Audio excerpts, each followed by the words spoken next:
Happy set apart day, brothers and sisters.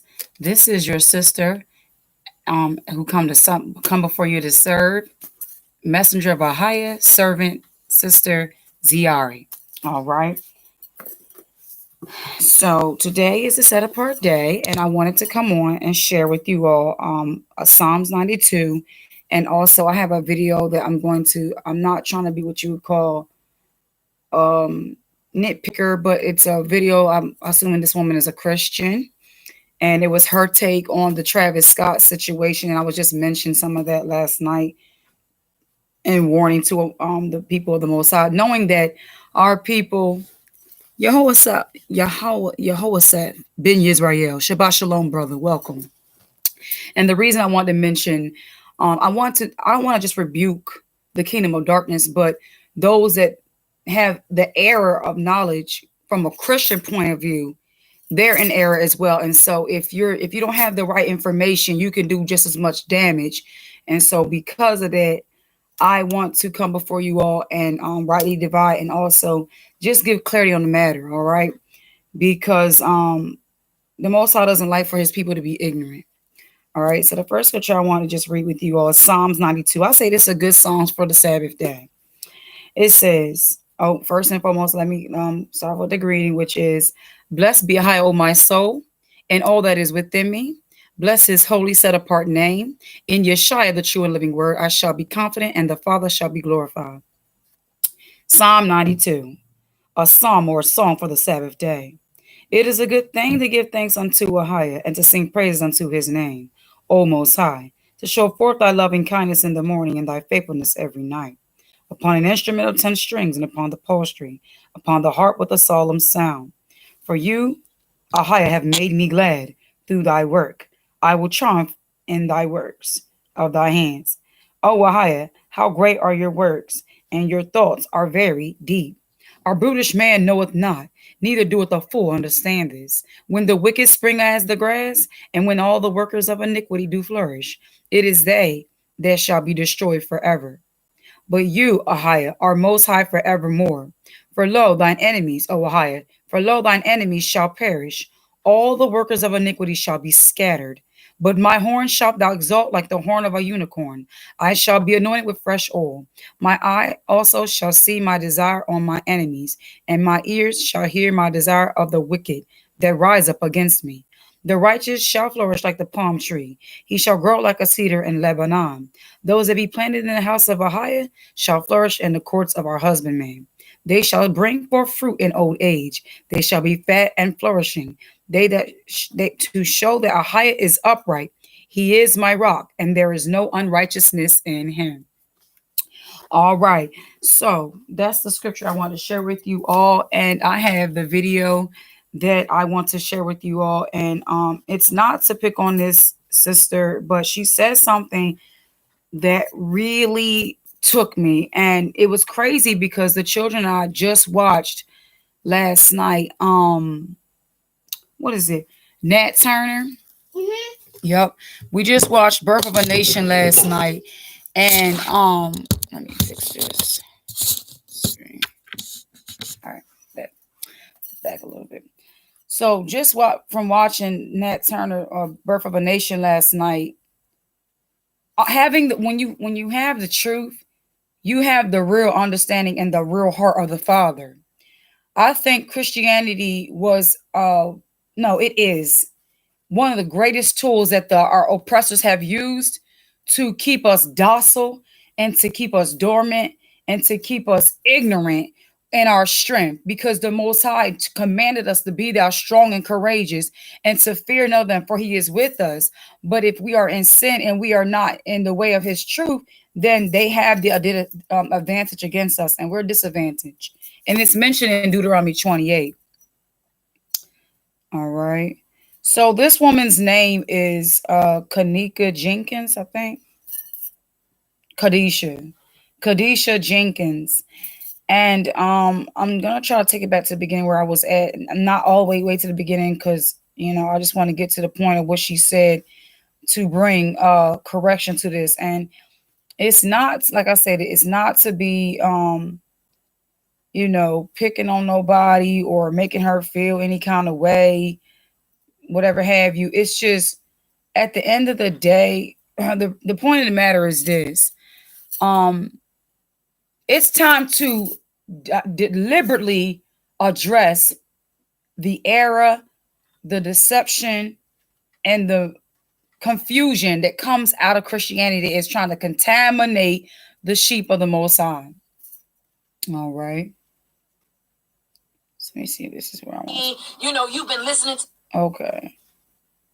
So I stated in my video yesterday that the Travis Scott concert is actually no different than a gospel concert. And I'm going to tell you why it isn't. Christianity is what gives you majority of your gospel artists. Christianity is a religion that man has made. Christianity is of Catholicism. Catholicism is of the people, which is specifically Esau and the fallen they worship, who are anti the word of the Most High. For one, they do not adhere to the word.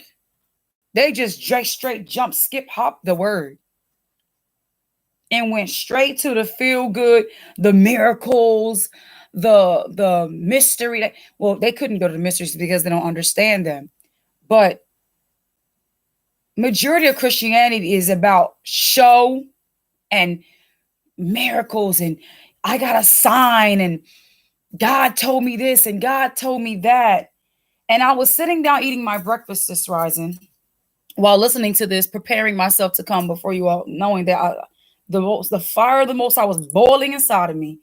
And I said, I noticed that when the Most High came unto Moses, he said, and whenever he came to his prophets, they knew who they were talking to. And he said to Moses, I am the almighty living existing one. And when Moses asked him his name, he told him, I am that I am. Then, don't even let this get past you. Then he says in his law, thou shalt have no other gods before me. So when a person says, God told me this, what we need to hear is which one?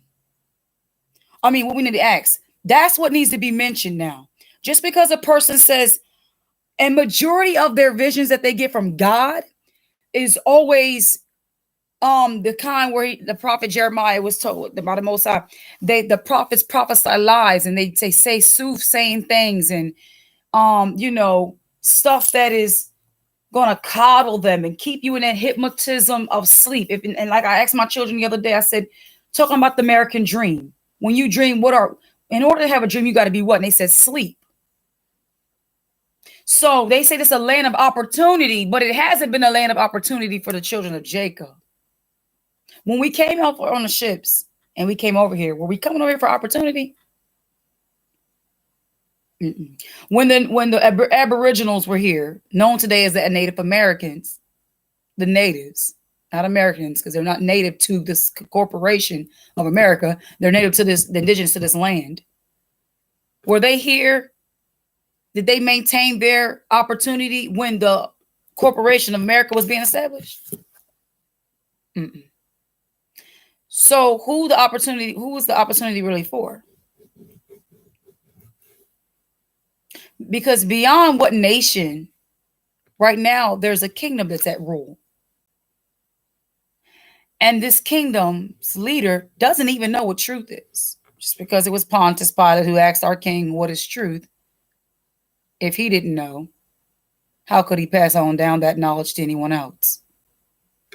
So I want to go ahead and play this video by this woman named Kadisha Jenkins on the Travis Scott concert. And there's a certain amount of parts in her video that we're going to address today and bring truth concerning the error of her understanding. Okay. light and shine and shed light on, God, the subject, the topic at hand, that we, God, would not be lost. So she's in a prayer at this moment. But I'm going to fast forward because I notice when a lot of Christians pray, they always say God, God repeated. I'm not trying to be rude or anything like that, but first of all, ask a Christian, what does God mean? What is God? They'll say a higher power or the creator. This is probably what they would assume, right? But yet he told Moses, I am the almighty existing living one. And moreover, throughout all generations, my name shall be I am that I am.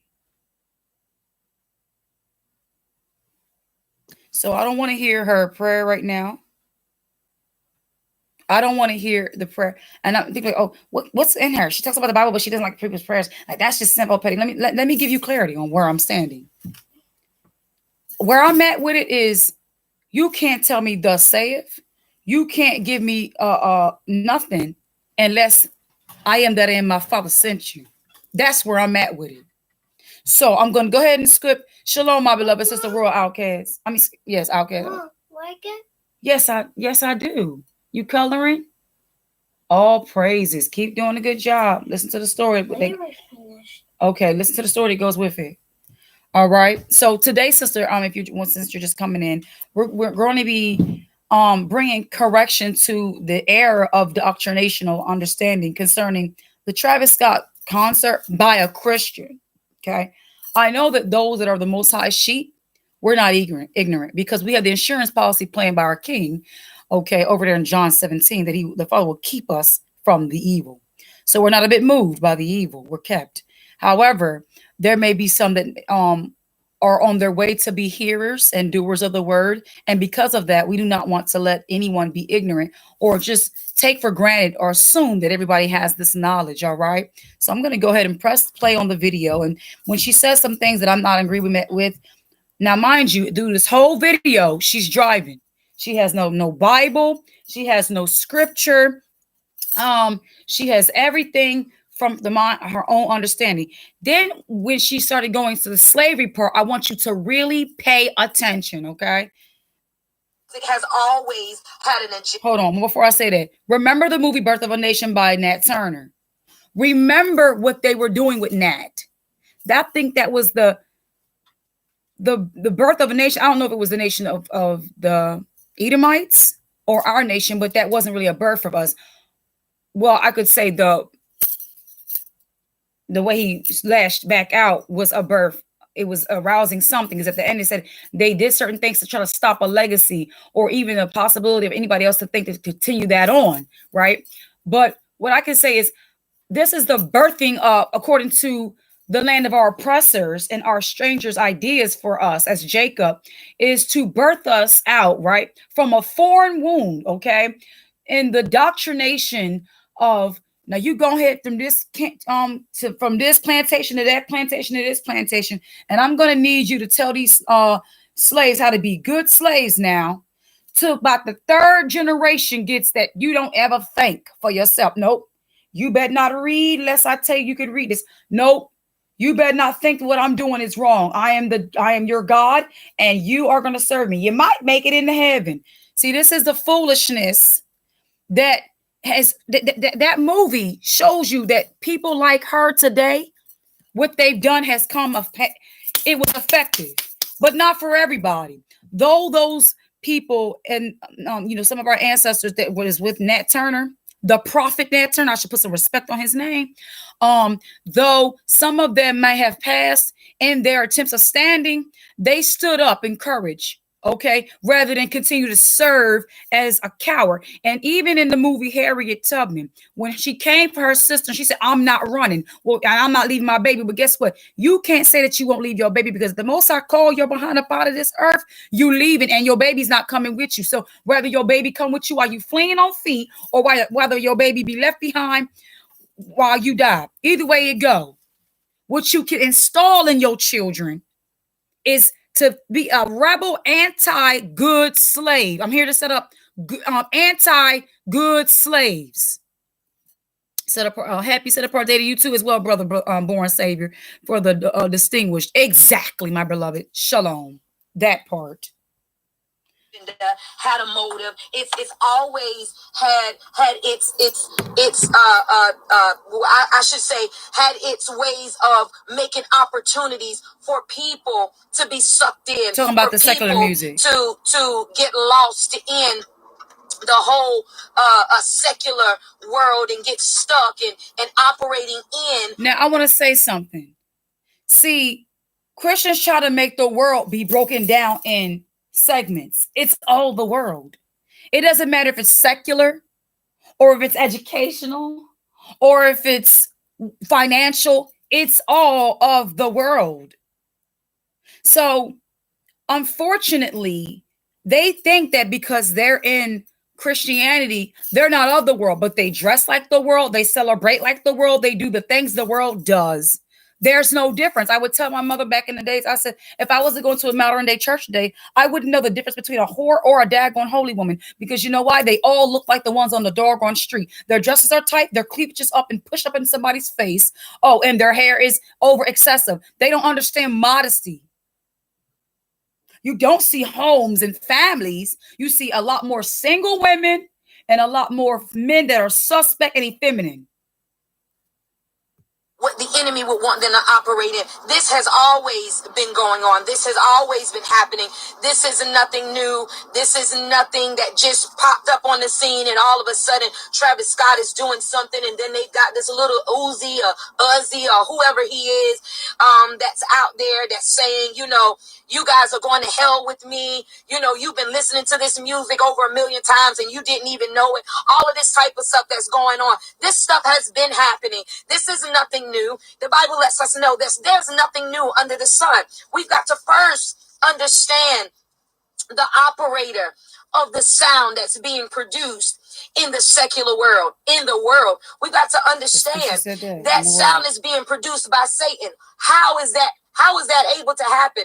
Because Satan was what? The leader over music. That's what he is. Now, that's one thing I want to address about that too. They always, people with unbalanced understanding would say, oh, Satan was over the music in the kingdom, so this is why he's doing this here. Well, he's kind of like he went from being a general to a captain at this point, because he's not just orchestrating music no more. He's not up on the stand at the choir. He done purchased, by the disobedience of Eve and Adam, the whole doggone earth right now. The earth has been given to the hands of the wicked. Okay, now who handed it over? Adam and Eve. Okay, the authority handlers. They gave it over. So with that being said, look, great job, Zebediah. Keep it up. I'm so proud of you.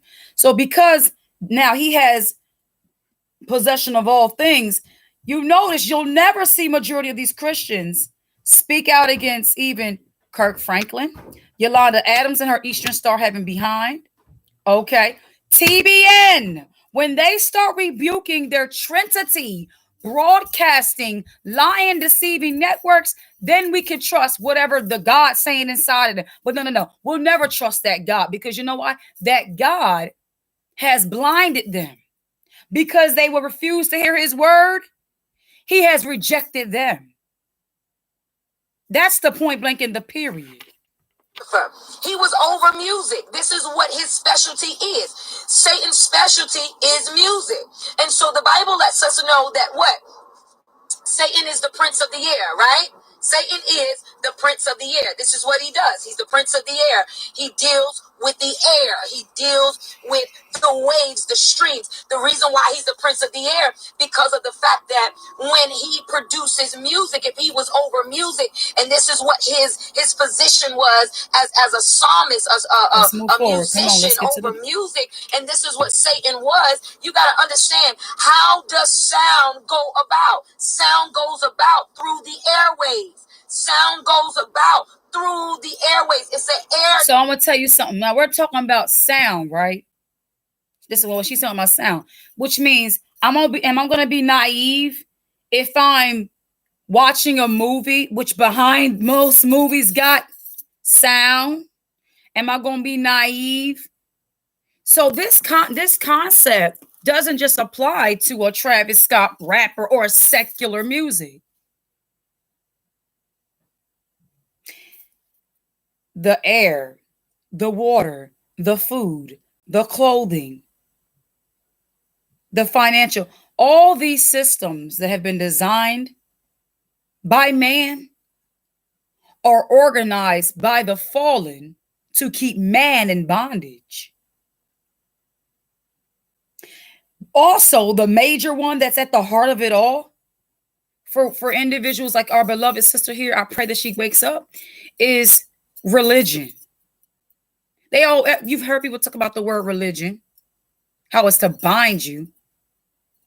They're breaking down the word religion.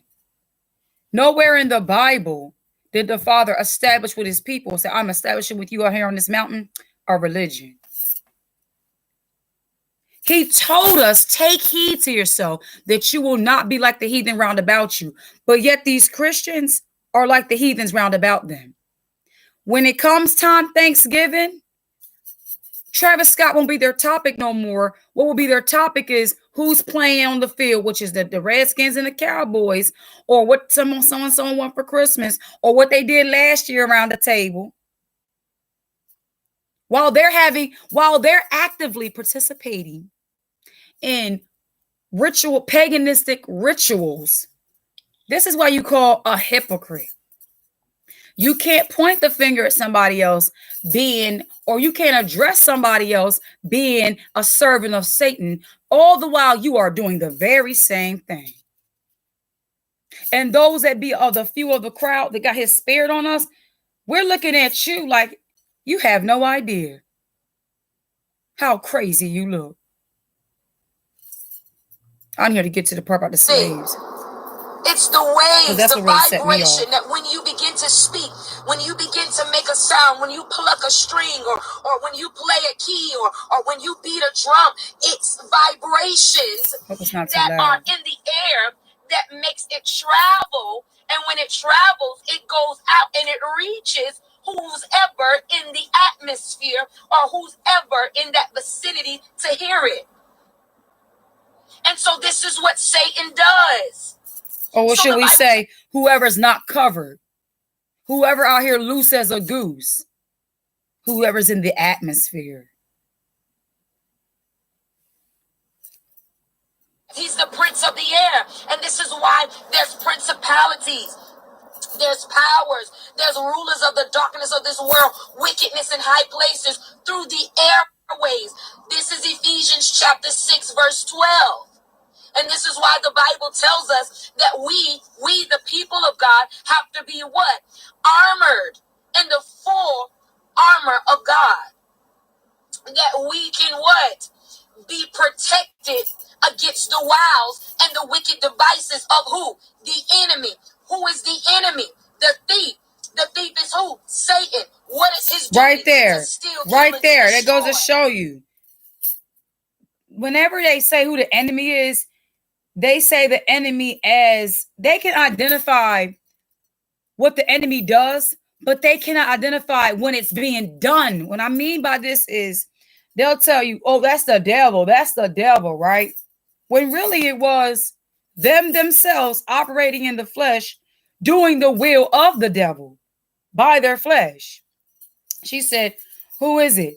The enemy who comes to kill, steal, and destroy.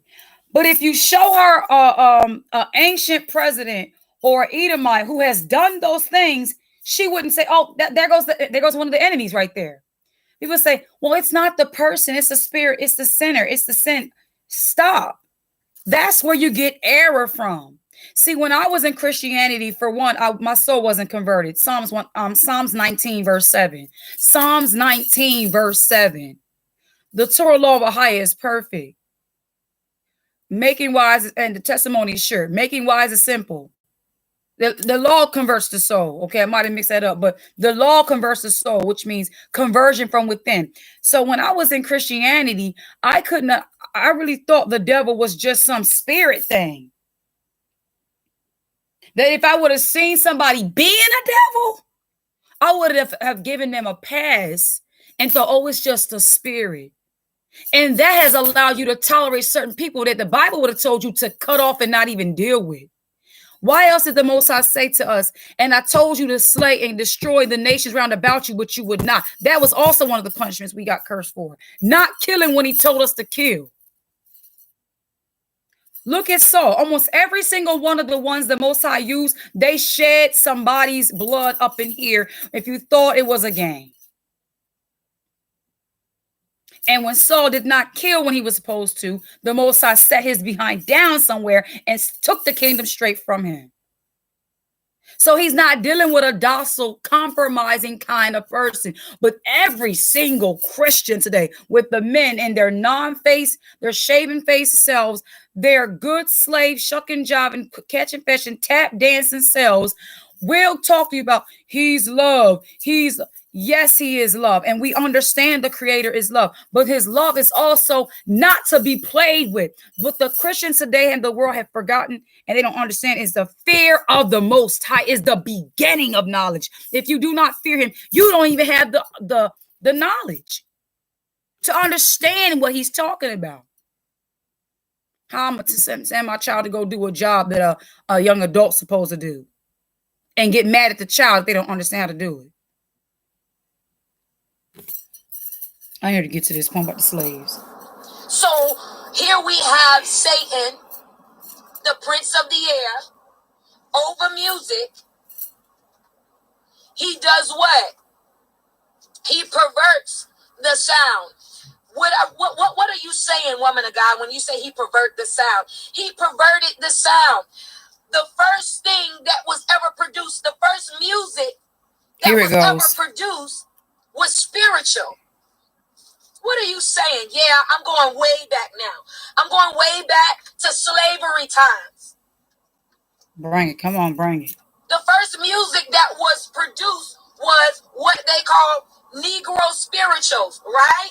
This is what they say. They're called Negro spirituals. Because the African Americans, they did what? When they were in slavery. Boom. Before we go further, because of the African Americans. So we should, before she even got all of this, G-O-D, and the way she prays, I'm talking about, I'm not saying like how her head's, I'm talking about, I can hear from your prayer, it's an abomination unto the Most High. His word says, if you will not hear my law, even your prayer is an abomination. But they don't believe this. They continue on, right? Whenever we were in captivity, the only time he heard us is when we acknowledged our iniquity and repented for the sins of our forefather and acknowledged our wrong and had called for him to have mercy upon us. So here she says, the African American, which means Massa say we African Americans. So African, you can't even tell the story, beloved, right now, because you don't even know who you are. You're still asleep. So any knowledge that you may think you have is coming off the basis of what Massa told you to say. You got the mind of Massa right now. Listen to the mind of Massa speak through a sister, and it breaks my heart. They sung songs. They created songs to get them through. They created songs that would help them in the time of bondage, would help them, would give them hope, would give them life in the time of bondage, would give them life in the time of being stuck and being bound and being abused. Now, I want you to take heed to that part right there. She said being abused. Now, she's going to take that same concept abused and try to use that to say is the actual opening portal for the devil to use a person, right? So at the conclusion of her understanding, it is only those that are abused are the ones that end up being victims to this or the ones that end up doing this. But rock and roll and crazy heavy metal artists, they were not in slavery. So can you explain to me why they're serving the devil? And so here they Listen are. up. They have these spirituals, these musical spirituals that they created. And now here it is after music, they saw what the music could do. They saw the power in a sound. They saw the power of how music could change somebody's spirit. It could change how someone could feel. It could change how someone would operate. It could change how someone would feel. They saw, how easy it was to produce a sound, and a sound could change the dynamics of someone's mind. It could change the dynamics of how someone really was feeling. Now, was it really the sound or was it the words? Because if they was just in the back,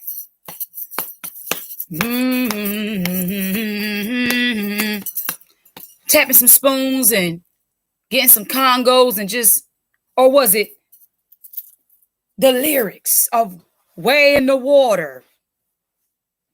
And it was a communication in the music that actually was what was breaking forth our people out of the mindset of the bondage they were dealing with, and giving them clues to escape, and giving them an anti-massa mindset. It wasn't really the sound, it was the words carried by the tune of the inward soul of Judah, because Judah is praisers. You can talk about Satan being the creative one, but you forgot about Judah. Because you think it was just some random Africans that came over here. But the scriptures talks about the children of Jacob shall go on slave ships for the disobedience of the Father's word, for disobeying the commandments. When the Father tells me I'm done. Okay. Mommy? All right. And they saw that. Yes. So then there was an opportunity. Good job. To now, let's now switch up the sound. Let's switch up the sound. And then there were sounds that were no longer being produced to bring hope, and sounds of hope and shifting for the better. We now are going to use these sounds to create rituals and now let me correct that. We didn't just sit out of nowhere and say, because we see Jacob, it's two different manners of people between Jacob and Esau. Jacob didn't say, I got an idea. Let me just curse my people real quick. See, what happened was that enemy you was just talking about a few minutes ago, Kadisha Jenkins, is the enemy, which is who you might think is a regular man, is kind of like a man, the serpent whom he said over there in Genesis, I shall put enmity between thy seed and the woman's seed forever. The Most High put enmity between us. So let me explain to you about the enmity. See, we have an enemy out here who have done this. The enemy has gathered the weakness of our people after being broken and in bondage for so long. They knew if you give them a biscuit with a scrape of daggone butter or some gravy, but I tell you, because you just ate that biscuit with the gravy and the butter, I'm gonna need you to do this to your people. Well, dang, I'm still full, but all right, I'll do it. It wasn't now we. Don't excuse me, don't do that. Master needs, you got to rewire your mind. You got to renew your mind by the word, beloved. Because we, like I just stated, did not just out of nowhere say, let's produce music that's going to put us down. Even after in the segregation era, when rock, which was established by us, we really actually were the creators of rock and roll. When you got jazz, when you got Motown, even in all that stuff, back in the days, you would hear men singing about their lady, just heartbroken music and the blues and just all that kind of stuff. We weren't talking about busted wide for me, pop it open for me, this and the third. I took your woman. You hear those which are the synagogue of Satan, aka the Jewish synagogue of Satan, the fake Jews who say they are Jews and are not. Revelation 3:9-9. Okay, who have now the earth in their possession because the earth is given to the hands of the wicked. Job 9. Okay, 9:4.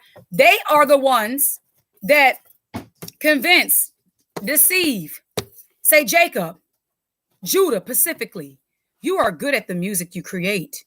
You were made to be praisers, as our foremother Leah, when she had Judah, she said, I will now praise the Most High. That's what Judah means. Rather than you praising the Most High, this is my kingdom. I'm going to need you to praise me. And how I want you to do that is, and everything he says, thou shalt not do, I want you to, thou shalt do it. Now sing about this man taking this woman's wife. And this woman sing about being a harlot. And I need this one to talk about, I'll bust your head wide open if you step on my sneakers and my change bigger than your, to convince the people to be led by covetousness, murder, fornication, idolatry. If you can get these things to go, you got a hit.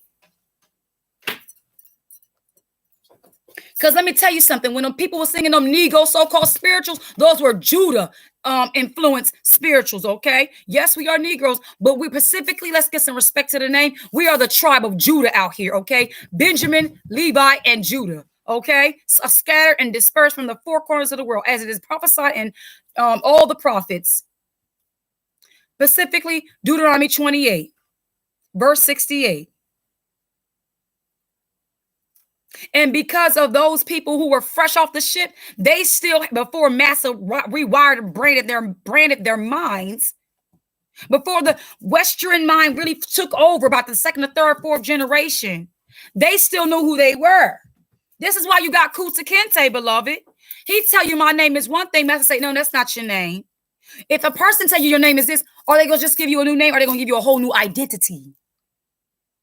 This is the problem what I'm addressing here. I'm not addressing my sister with an issue. See, my problem is the identity in which she stands. She's not speaking as a sister who's woke with knowledge to properly deal with the situation of the ritual worship. Travis Scott, I haven't even got to deal with him yet, because I'm sitting here examining my sister. That's like us in a court situation, and a person was a mass murderer, and instead of us discussing on how he always would leave this trait when he would do it, let's get to the root of why he's doing this. I don't give a John Brown what he always doing. If I don't see the root of it, I can't stop and nip this, because when you put somebody and have somebody pay for the crime they did, you're not just making them pay, but you set an example to the other ones. That's the point of judgment. Listen up. And start doing these things that would change people to what I would want them to do. Because now you see the effects of music. You see what music could do. Who is the you? You need to properly address who you talking about, beloved. Of music in heaven, when music was pure, is now being perverted. Music was used as a symbol to bring people to life and to help people overcome and to help people shift how they were in a situation. That the music would shift, even though they were slaves and they were in bondage. The spirituals that they would sing would actually shift their mind to be able to sustain them in the midst of bondage. Isn't that what they do? That's what music does. That's why we have gospel. And we have... No, beloved. Then she sat here, had the gall to put gospel on the same level as songs that was tell you to get out of bondage. But gospel is actually the celebration of the servitude of the beast while in bondage. Let me help you understand. They're not speaking like David was in the book of Psalms. Thy words do I meditate day and night. I have delight to do thy will. And, just teach me thy testimonies and thy laws. And I'll tell you workers of iniquity, depart from me. And look in the Psalms, beloved. Look at those Psalms. They're no different than David, because he was in the bondage or dealing with an adverse spirit from his own household, then from King Saul, then from other jealous ones, his son, Absalom, and so forth and so on. She said they were slaves, which means at this moment, she doesn't even see herself as a slave. Oh, that was back then. That was then. We're free. So she now bought the lie that she's free. Then they go to Christianity and say, and I'm saved. So you're free and you saved. But you can't explain to me why our people still getting shot down in the street and our people filling up the jails and our people at the bottom. I tell you who can, though. I tell you Deuteronomy. I tell you where Moses could tell you where. Over there in Deuteronomy.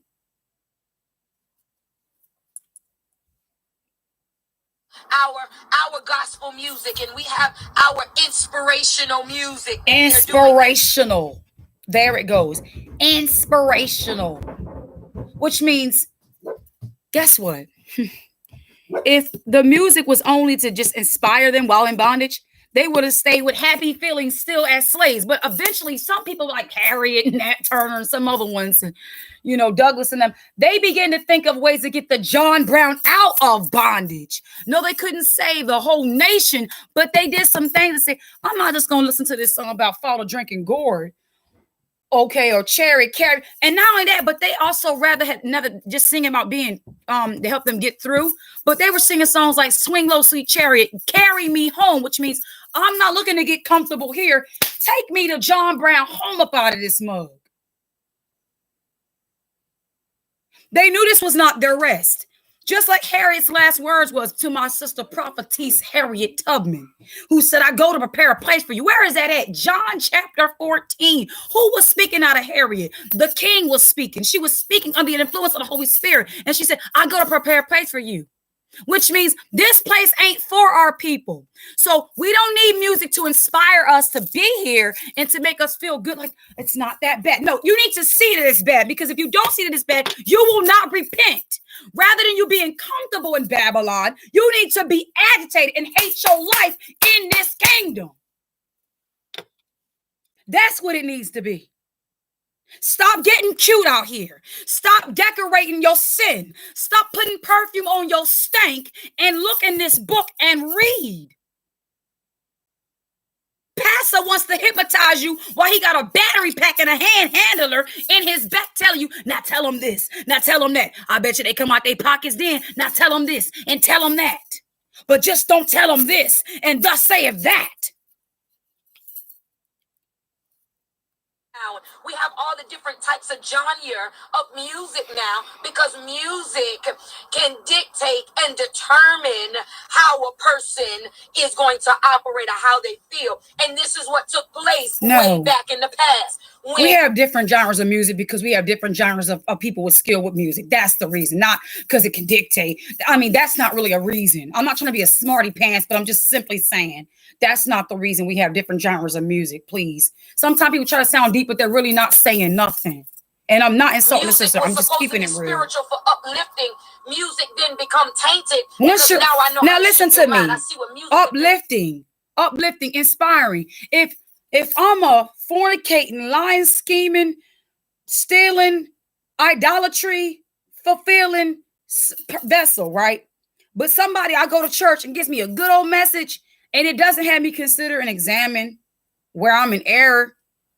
But the spirit of the Most High that was inside of me that wasn't comfortable with the sin I was in, because I'm Jacob. So Jacob is going to feel out of place until they get into that place where they're supposed to be, because he said, I set before you life and death. So if you're walking in death, which is in contrariness to the word, it's not going to be comfortable. You're not going to be uplifted. You're not going to be inspired. Everything you put your hands to is not going to prosper. So I don't give a John Brown. How many on the sideline want to be telling you, oh, it is well, it's going to be all right? They're all nothing but a bunch of liars, and the truth ain't in them. And you might, oh, yeah, it's glittery. Yeah, it's good. God told me this to tell you, and God told me you're going to be all right. First of all, question that. Because when did the prophets ever say something that was going to make you feel good? Feel good won't bring about a change that will convert you. I'm not saying let's be doomy and gloomy and down and raw and what I'm simply saying is you don't need to be feeling good if you are not keeping these commandments. You need to be having some trouble. And was we not being punished? Yes, we were during the times of slavery. Are we free? No, we're not. Lest you be born again. Because he said, as even Nat Turner said, now you are free. But what a price. No longer become slaves also to men, but service to the Most High, because you can't serve two masters. So you can't serve the Creator sounding like your master. Your mind hasn't been renewed. So now I'm going to use it as a ritual. Now I'm going to use it as a way of putting curses on people. Now I'm going to use this music to make you do what I want you to do. But it's not just music.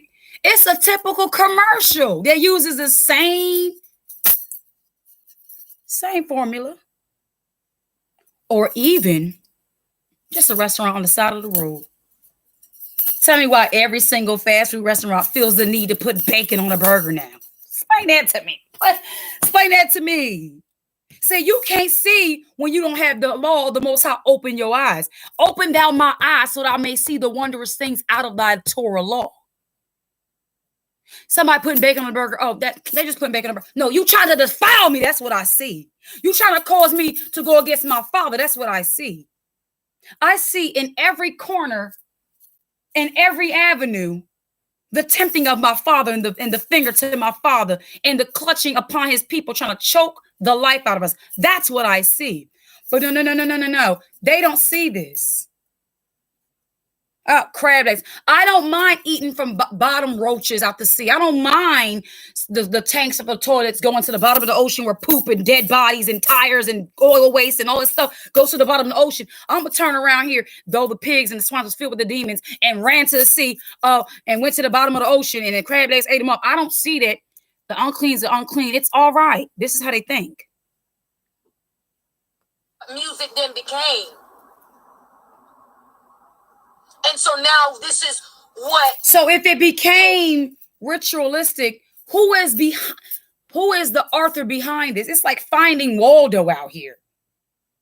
Don't just find the trail that you got to complete, but where the John Brown is Waldo? Who is the one that is causing people to go off?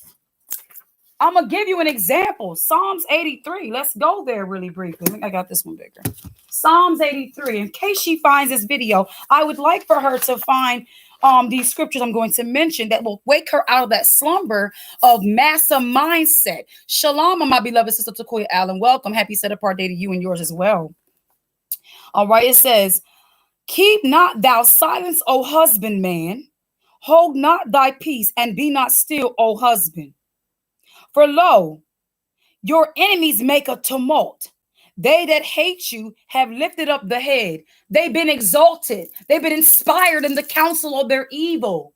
They've been motivated.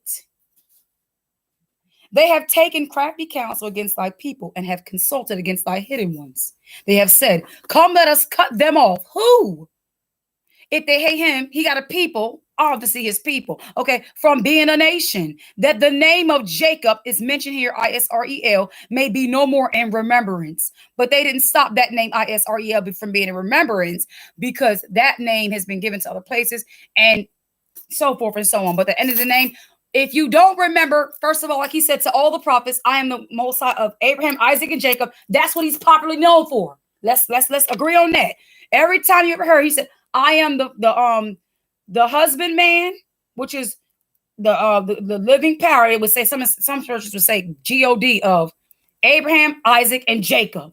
So if you know with Jacob, that was the last name that was known unto man.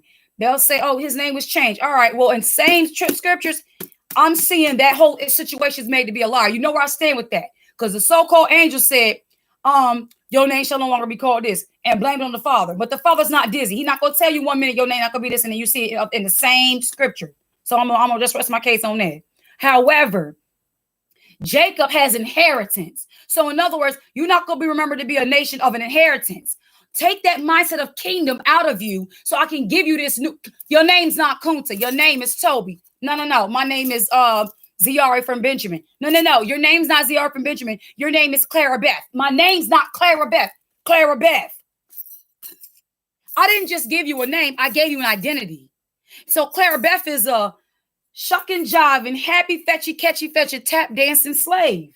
No, that's not what he formed me, because he told me in Isaiah 44:2, I formed you, Jacob. I made you. Thou art mine. So he named me. He created me. He gave me identity. You don't give me you ain't create me. You did not mold me. You don't give me identity. You're nothing but the devil, and I don't trust you. And my father told me not to trust you. I don't care if you got a little light around you and you got a statue with his hands like this and a little hot flaming heart with a Victoria's Secret gown and wavy hair, blue eyes in one picture, hazel in the next. I don't know. Make up your dizzy mind. Blonde hair in one picture, brunette in the next. I don't know. Make up your dizzy mind. Does not matter what you present to me. I don't trust you. And the ones that created you, I don't trust you either. How about that? Psalms 83. Let's get back to it. All right. He said that the name of Jacob and the inheritance and the kingdom might be no more in remembrance. So you can act like a swine. You can act like the prodigal son over there in the swine, swaddling in the mirror. Don't think of yourself. Don't think your father's house. Well, if I go to my father and I acknowledge him, he'll welcome me back. No. Keep waddling in that mirror, because I like your land. I like your resources. I like you working for me. I love how you building my empire. I don't need you to wake up. Stay asleep. Remember, you want that American dream. Can't get a dream unless you're in sleep mode. Hypnotize.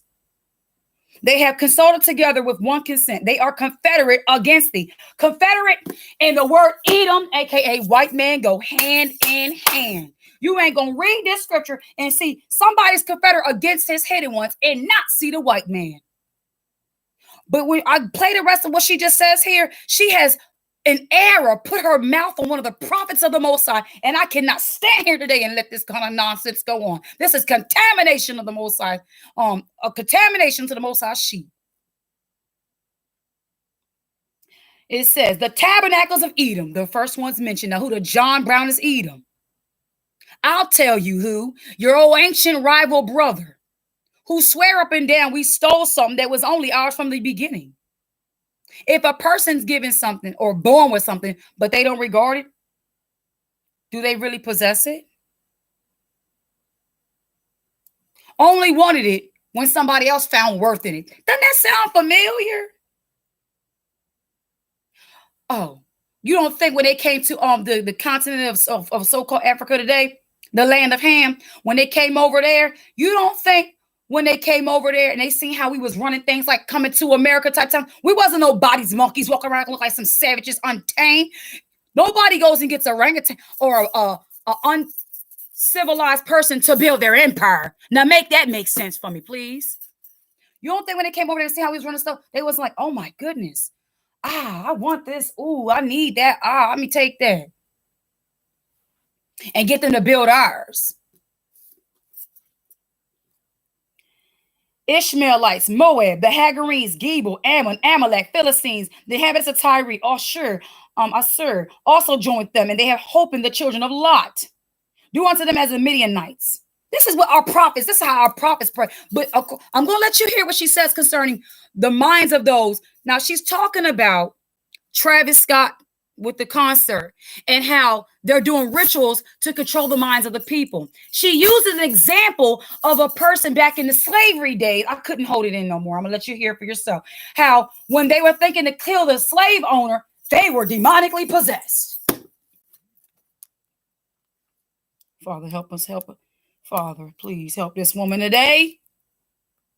It has taken place throughout generations and generations. Listen, and generations and generations.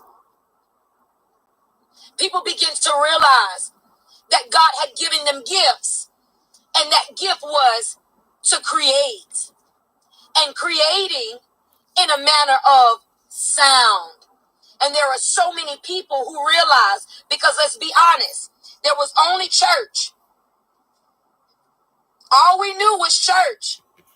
Back in the days, these slaves, they built their own church, their own sanctuary, where they would go and sing and worship.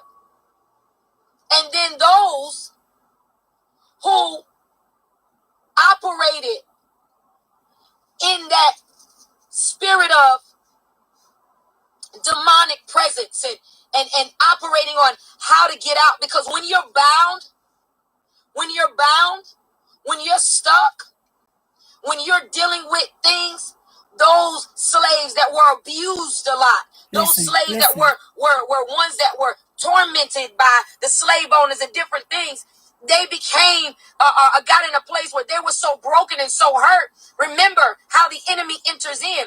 The enemy enters in through open portals. The enemy, Satan himself, principalities, they deal with people who've gone through traumatic things. So she just got done talking about the slave was broken and abused. And then she says, now the Satan enters in through portals. So he entered in through people who deal with trauma and this and the third. But guess what?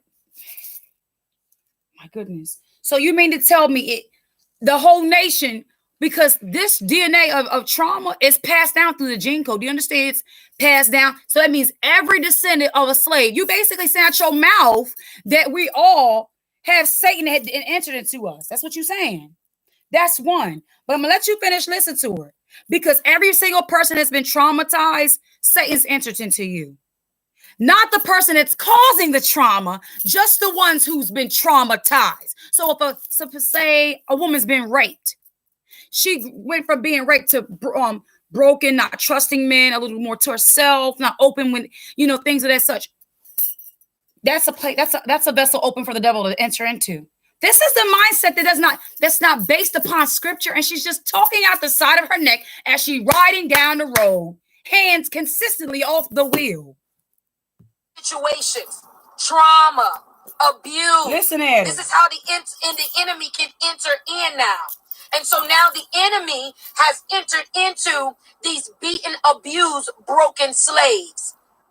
And now what do they do? Their mind are being tormented by demons. And now they've got so much that they've got going on to the place where they are thinking of ways of how to kill the slave owner, how to do this different. That's where you miss me, boo-boo.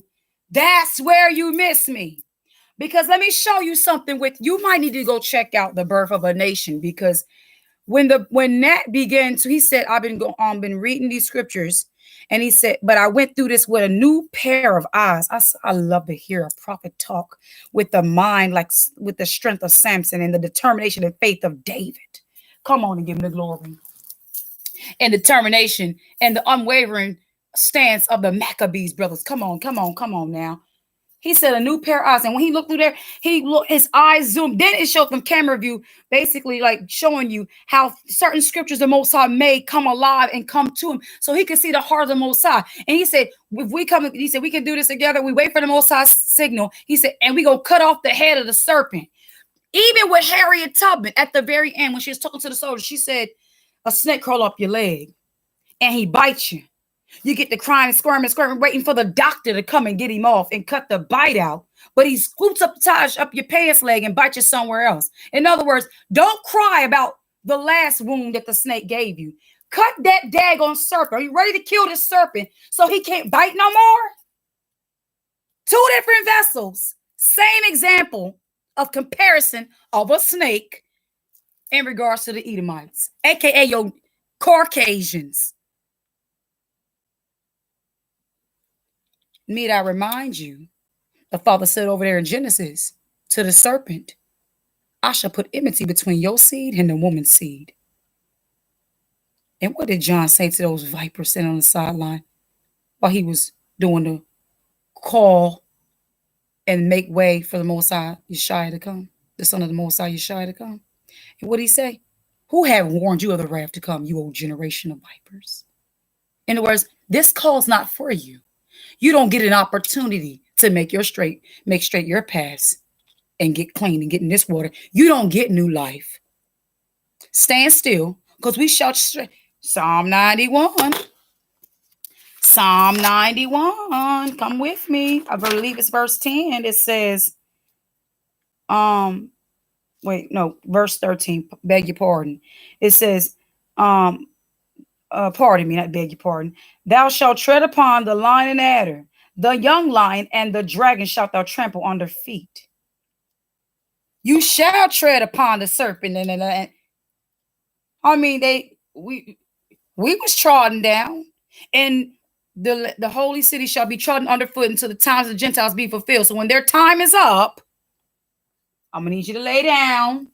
Joel chapter 3, and your sons and your daughters, we gonna sell to the Hagarenes and far beyond their borders. Don't that sound like math?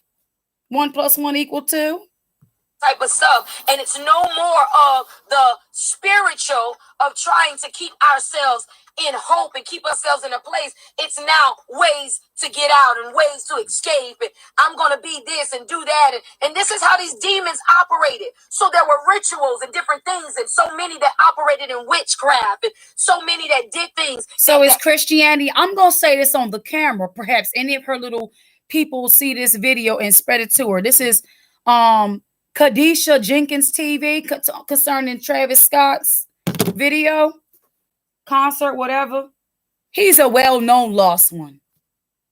How about you ones who are filthy but swear that you're not filthy still?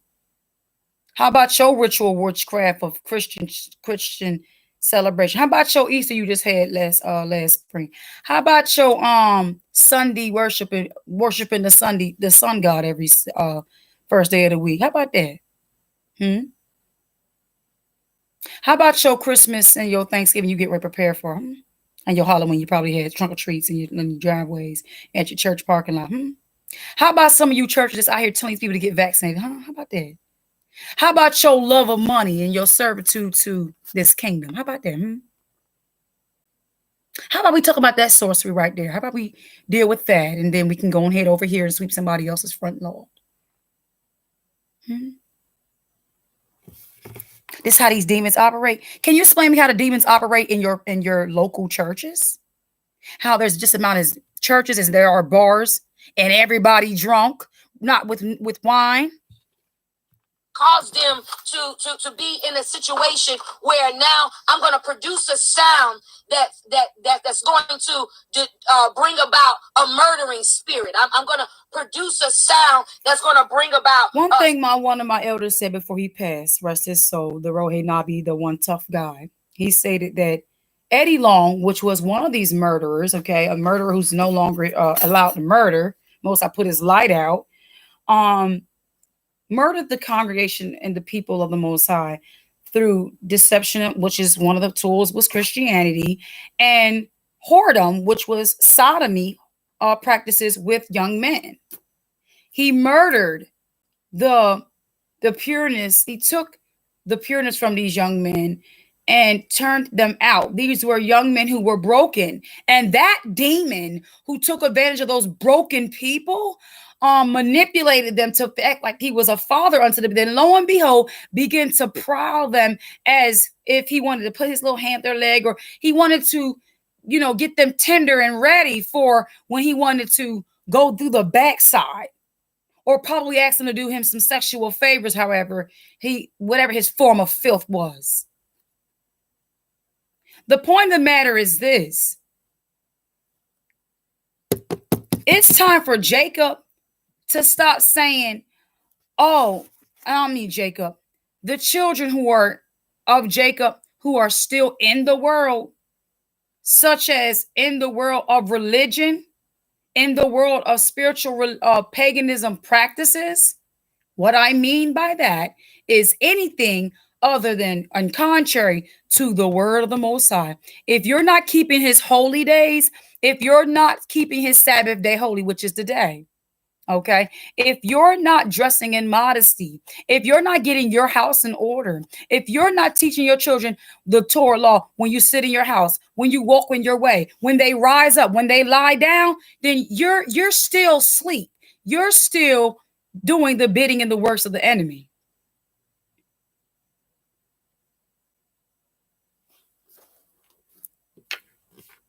Suicide. I'm going to produce a sound that's going to bring about a change in how you look at things and how you do things. And that whole example about the slaveries and then making the slaves to this time be, then you went from singing righteous music or music of hope and inspiration to turn around doing ritual worship or music. Well, who's behind that?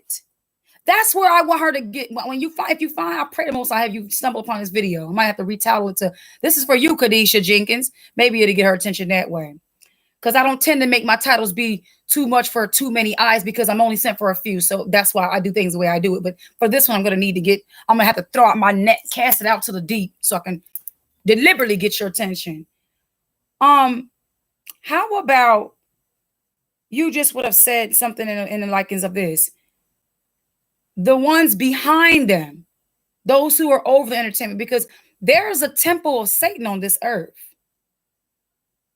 that run your food administration, that are over your medical, the CDC, they're over your they're over almost everything that has to do with your life today. Those that be not sovereign according to the righteousness of walking in the truth. Those who have not the shepherd, those who are still lost sheep.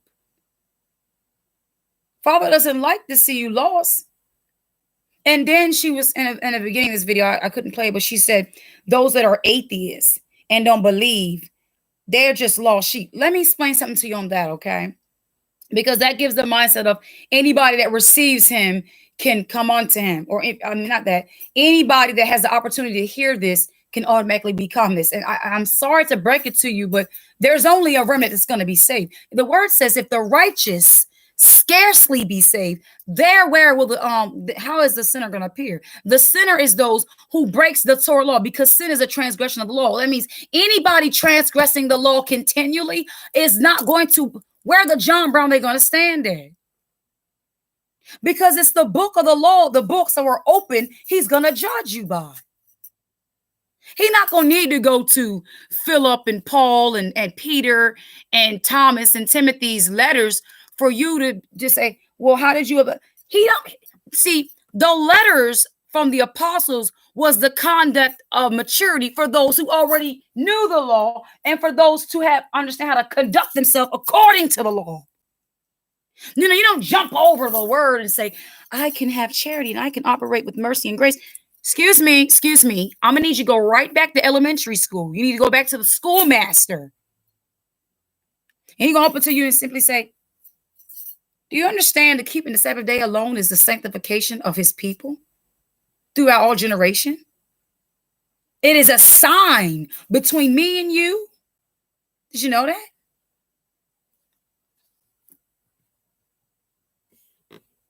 Begin to take place. And all of this started So back then. let me say, thank you, Father, for bringing it to my remembrance what I was trying to say. So just because a person is an atheist, this means they're lost sheep. No, those that really are the ones that reject him, for the most part, they've already been rejected. No man can come unto the Son unless the Father calls him. And when you hear people say, I used to be an atheist, but I believe in Jesus Christ now, you just went from one practice of Satanism to another level. That's all you are.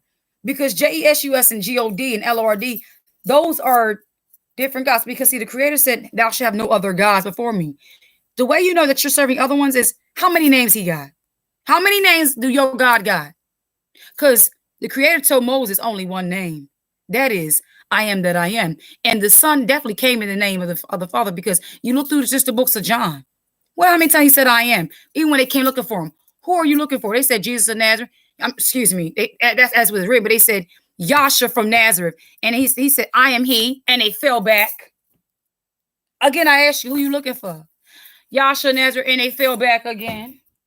I am the vine. I am the shepherd.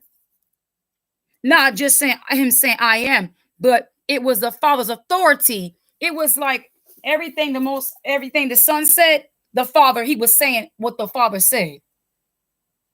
The name was attached to the will of the Father. The name of the Father was the uniform and the authority and the might and the power of what the Son operated in. And when the Son spoke, that which he was operating in spoke through him.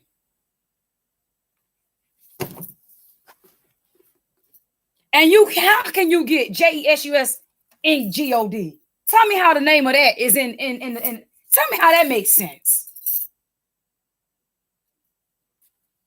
That don't make sense. So tell me where in the Bible where he introduced himself as, my name is God. My son name is Jesus, but you can call me LORD for short. You know what I'm saying? Call me LOD for short. Yeah. Tell me where that's at in the Bible.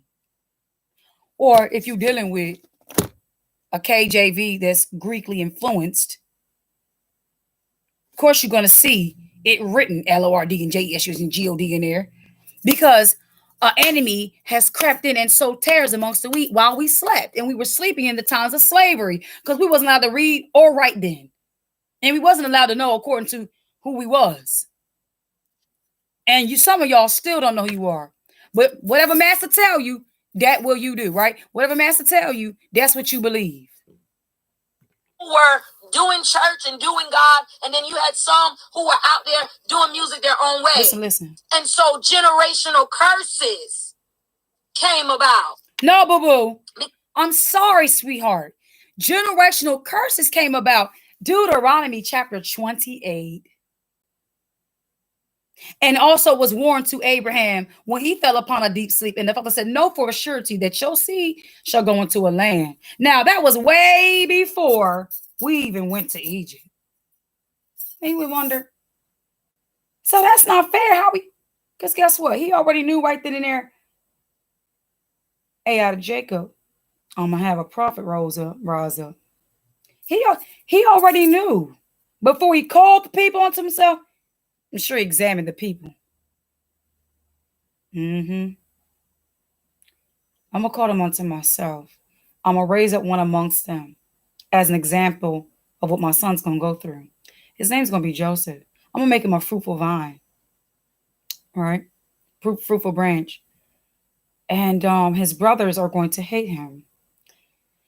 He'll forgive them. Then when he brings them back unto himself, they're going to still disregard him. And because they disregard him, they're cursed. Simple as that. Anybody who don't regard the King, Yeshua, our Savior, which is don't regard the word, you're going to remain cursed. So there goes your generational curses, sweetheart. See, this is why we were cursed over there in Egypt. Because when Joseph told him, don't you go tell this Pharaoh that you a shepherd. Tell him that you trade by herd. They disregard him. You know, Pharaoh, we trying to serve you and whatnot. We trying to put us on like, man, we ain't nobody worrying about Joseph. Good looking out, still cleaning the feasting out my teeth. You know what I'm saying? Yeah, let me get some more of that wine. That was some good wine. Coming in the scene like the characteristics off of the Coming to America too. The bastard son of the mom.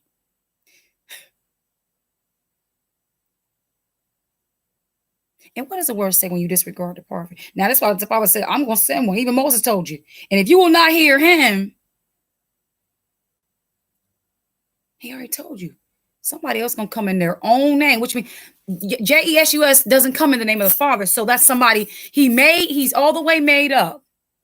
I won't get in the comment sections. And one of the women was like, the other day, let me just give you an example, right? She goes,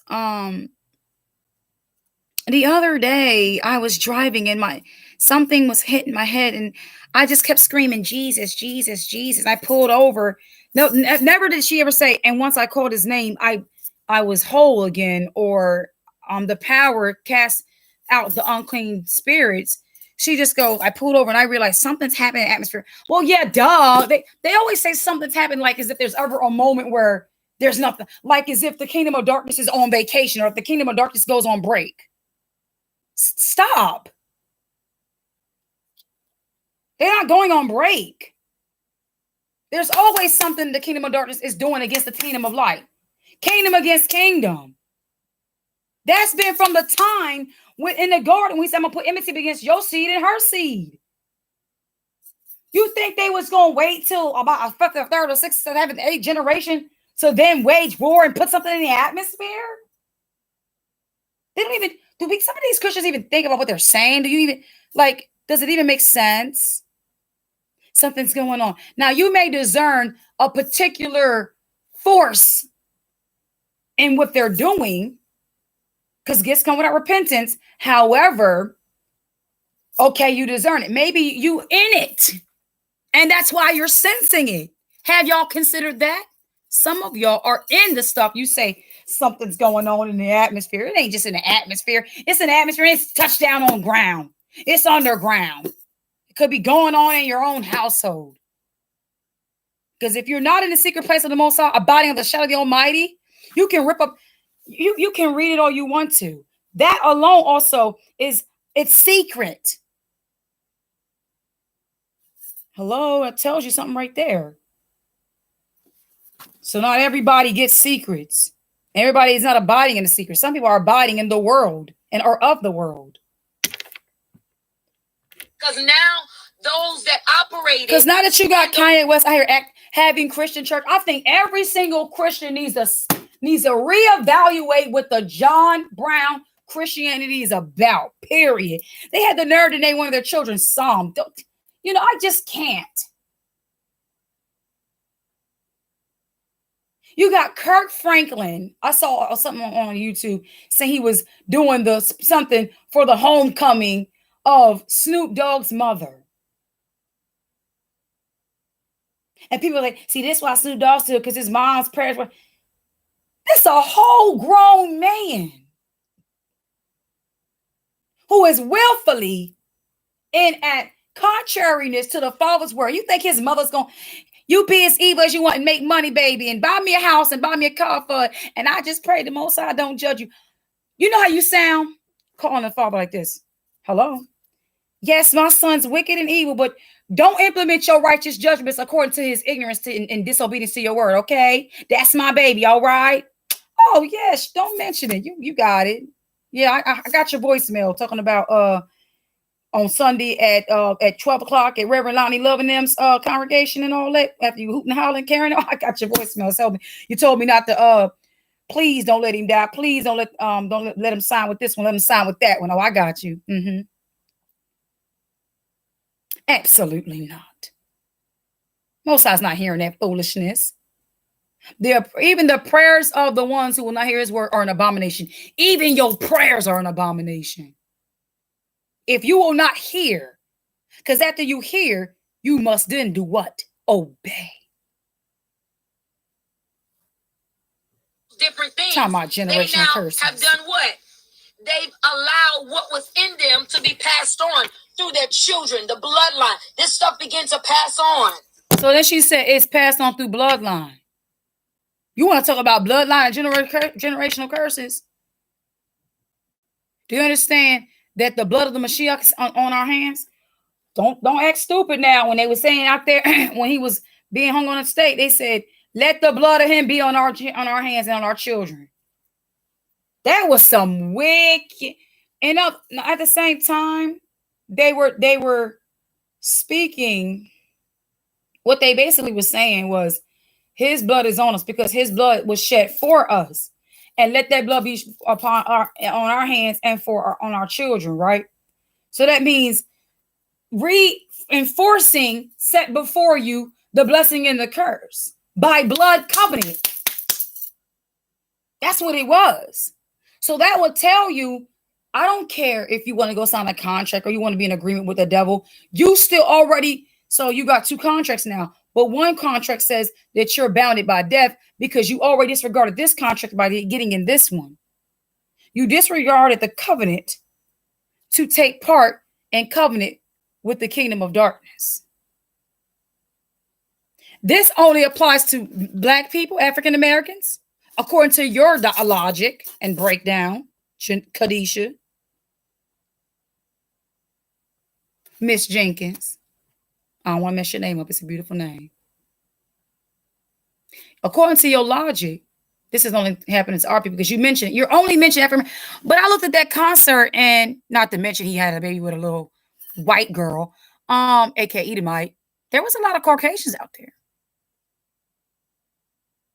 So what gospel are you teaching? Are you only going to address Jacob? You're not going to address the ones who's perpetrating Jacob into sin and who's behind our people being destroyed? Culture. And now we have generational curses. Do you think Travis Scott, mom or dad, or the bloodline taught him those things he's doing right now? Or you think you're his local handler, and also that little Jezebel witch that he's married to, or had a baby with, who's posing in blood and thinking she's cute with her Botox lips and her fake behind, with her bought vanities. Because I notice every man that comes into passing with those Kardashians and the Jenners, they ain't right. Just like when Samson got with Delilah. His whole eyes were plucked out, representing can't see no more. But no. You're right. It was just the demons from being a slave that got onto us. Because we had trauma, that means every single person who's had trauma, they're now subjected to being sorcery. Only problem is there's some of these descendants of slaves, children of Jacob, that are waking up, and we're not open to these demonic spirits. What about, like I mentioned before, rock and roll artists and heavy metalists and pop music? Are they exempt from your logic? How about Madonna? She's such a Satanist. Lady Gaga. Katy Perry. Are they not? And these generational curses are traveling through these children. And now when your parents are in church, something from an ancestor is now on you. You're in church. And when you're in church, something from an ancestor?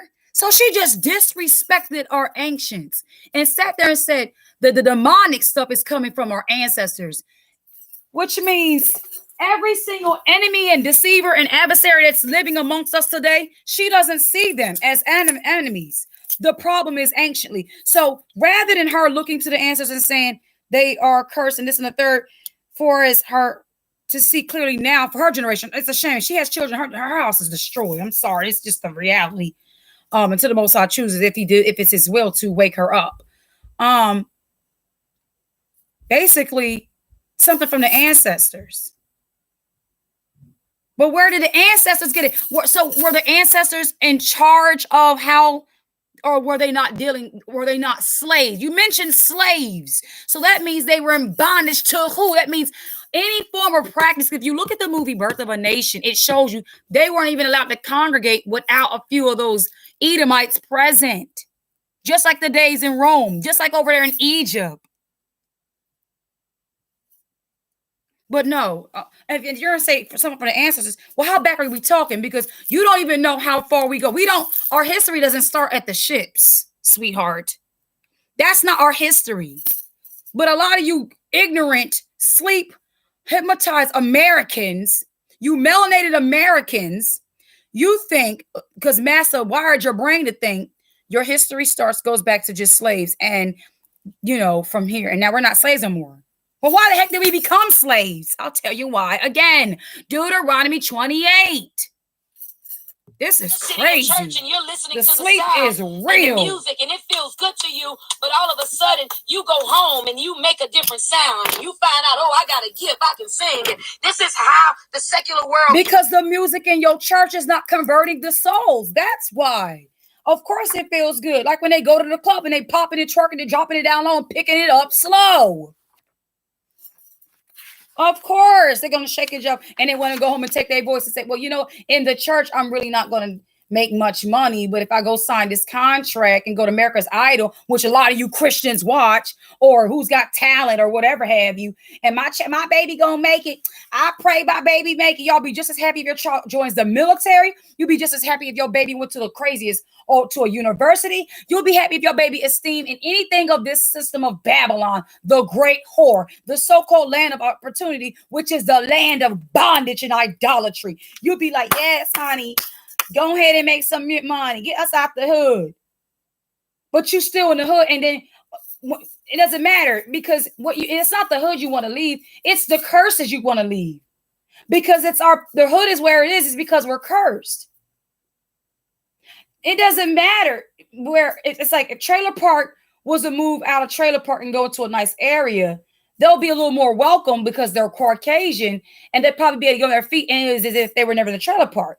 But Judah, Benjamin, Levi, Gad, Simeon, Naphtali, Manasseh, Asher, Reuben, Ephraim, all the different tribes of Jacob, they go anywhere. There's a curse following them if they're not keeping these commandments. So you can go get you a big house, but you can't stop that cop from pulling you over on the side of the road and wanting to shoot you outside your head. Or you can't stop some Jewish man to send his handling daughter to you and set you up, get out this mug, and pregnate herself or do something and get you for all your money, Dr. Dre, Lauren London. Their daddies are Jewish men. Everybody's crying for Nipsey Hussle. He got a bad girl. It's okay to have a bad girl so that girl do some bad things to you. Looking through the story of Samson and Delilah. Did anybody say he got a bad joint? Man, that joint bad. But when she did him bad, though, who was hollering, barking then when he had them eyes shot out real bad? He that findeth a wife findeth a good thing. Not that he got a bad B or she curvy, she got thick butt, nice breasts, cute smile, this and the third. These funny looking girls with all these fake behinds when they get in old age, if they make it that long, they don't know what the substances was in that stuff they putting in pumping in their behind. Push come to shove, if it's time to run or stick together, put your mind together, their brains probably jacked up because of stuff that's inside their body. For all we know. What does it say over here? Jeremiah 17. Verses 1. The sin of Judah is written with a pen of iron, and with the point of a diamond. It is graven upon the table of their heart, and upon the horns of your altars. Whilst their children remember their altars, and their groves by the green trees upon the high hills. O my mountain, O Mount Zion. In the field I will give thy substance, and all thy treasures to the spoil, and thy high places for sin, throughout all thy borders. And thou, even thyself, shalt discontinue from thine heritage that I have gave thee, and I will cause thee to serve thine enemies in the land which thou knowest not, for ye have kindled a fire in my anger, which shall burn forever. So you lost your heritage. The Most High took it from us. And the heritage was of royalty. To then exchange be what? An American? Disgrace. An American? An African American? Oh, I'm a Briton? What's your flavor? Doesn't really matter. Because while everybody else is getting on nation status of greatness, where are we at the bottom? Deuteronomy 28 said that if you can hearken unto my commandments and do all these things that I've told you, I put you on high above the nations. Now, if we're not above these nations, we're obviously not doing what he said. And Christianity ain't the way, because think about it. There's a mixture going on there. If he told his people, I'll make you on high, but then it goes from being on high above all the nations to a religion that says all nations are welcome, that something hasn't. That's not the covenant agreement he made with the children of Jacob. Who made that agreement? Probably the ruler of this world. Then listen what she says about a vision she gets. These visions these Christians get are so suspect to me. Came about. And now we've got church kids who are now saying, nah, I'm going to make worldly music. I want to make music because of what I've been in and what I've dealt with and the trauma and I feel rejected. Is that really what they say? Just because Little Nas X says what his reasoning was, they told him to say that. They told him to say that to bait any other Christian idolater, that if you're tired of pretending to be, this little act, if you don't want to serve the devil on that level, how about you graduate and serve him on this bold level? That's all. You're just going from a hidden devil to a bold devil. That's all. Church kids. They be some of the most biggest freaks up in there. Stop. Come on, keep it real. Pastor daughter probably turned out, pastor son probably shooting dice in the back. Let's just keep it real. We have an example over here with the house of Eli. Our people always been, ruthless with certain things because we never had the conversion on our heart. But those that throughout the time that you read about, those were examples of those who had a heart of conversion, that loved the Father and was loved of the Father. So it is possible. Rejection. And so rejection is the reason for us to go be demonic. Stop playing with me. No. He was rejected, but yet he mumbled not a word. Though you be rejected, he told us the world will reject you and it will receive its own. So if you go to a church and they're not receiving you, oh, that's a good sign. I'm going to tell you why, because that's nothing but a carcass of dead bodies up in there. Because he told you he dwells not in a place built with man's hands. He dwells in a place with his people. And if there's 2 or 3 gathered in his name. So don't be puzzled about pagan practicing children who go to church, okay, who are saying, I'm going to go sing for the world. You were just singing for the devil, and now you're doing it where you can talk about the things that identify with the world, such as I'm a bust it wide, I don't really care, try to shake it, twerk, twerk all night, stuff like that. That's all it is. Mama don't want me, daddy don't want me, so they start using their gift to make songs to bring on depression and make songs because they're depressed. They're making depressed songs and they're doing all this type of stuff, and so it's basically the only time a demon manifests through the music if it's down, but if it's jolly, hippie, and skipper, ring ring ring ling ding ling ding ling ling ling ling, whatever that little stupid song, how it go. So if it's something like that, it is producing the Christmas spirit. Do you know what the Christmas spirit's behind? Saturnalia spirit. You know what Saturnalia is all about? They'll say, well, I mean, it's jolly. So if the music was, you can say under my umbrella, I'm inspiring. You can be under my umbrella. You can come over here and sleep with me. And she didn't do you right. It's going to be all right. You can come sleep with me. I'll be your slut toy. See, as long as it doesn't make you feel depressed or sad, it's okay. It's not demonically influenced. Or what if it was a homosexual saying, you can love everyone, take care of the earth, don't throw away your trash, recycle. What if it was some cooked out homosexual sodomite who was just talking about a good cause, like maybe say preserving the earth? That's not demonically possessed, huh? According to your logic. Christians are bugged out, man. They're just expressing themselves, and they're just making music to talk about their life, and they're making music to talk about what they went through. And now you got what half of the ones talking or the airways ain't even lived none of that. It's called entertaining gibberish. It's what sells, beloved.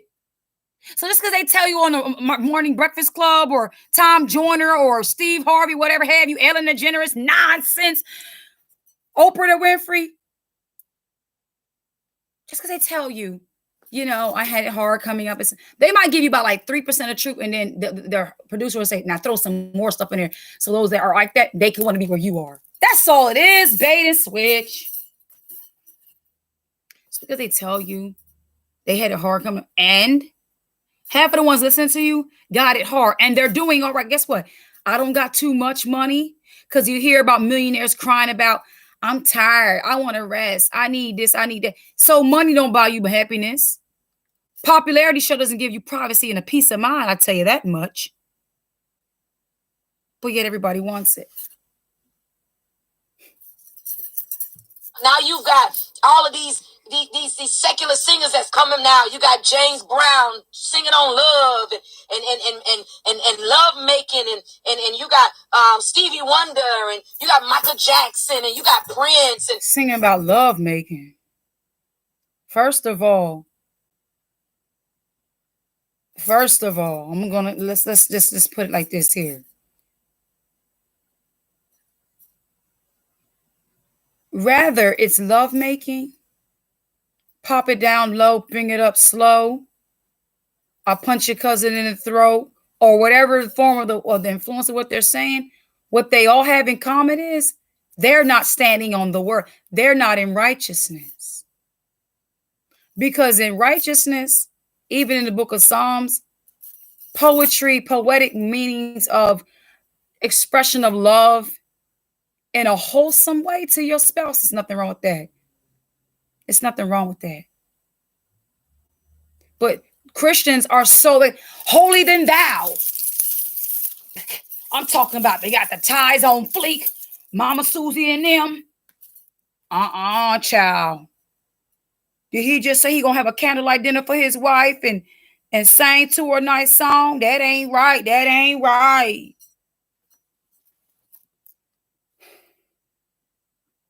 Michael Jackson wasn't talking about love. And none of these people speak about anything other than for people to worship them. Because some of them is probably singing about drugs, for all you know. They could be singing about drugs. And I'm not talking at her on this part. I'm just simply saying some of them will make you think they're talking about a person, but they're singing to a mouse.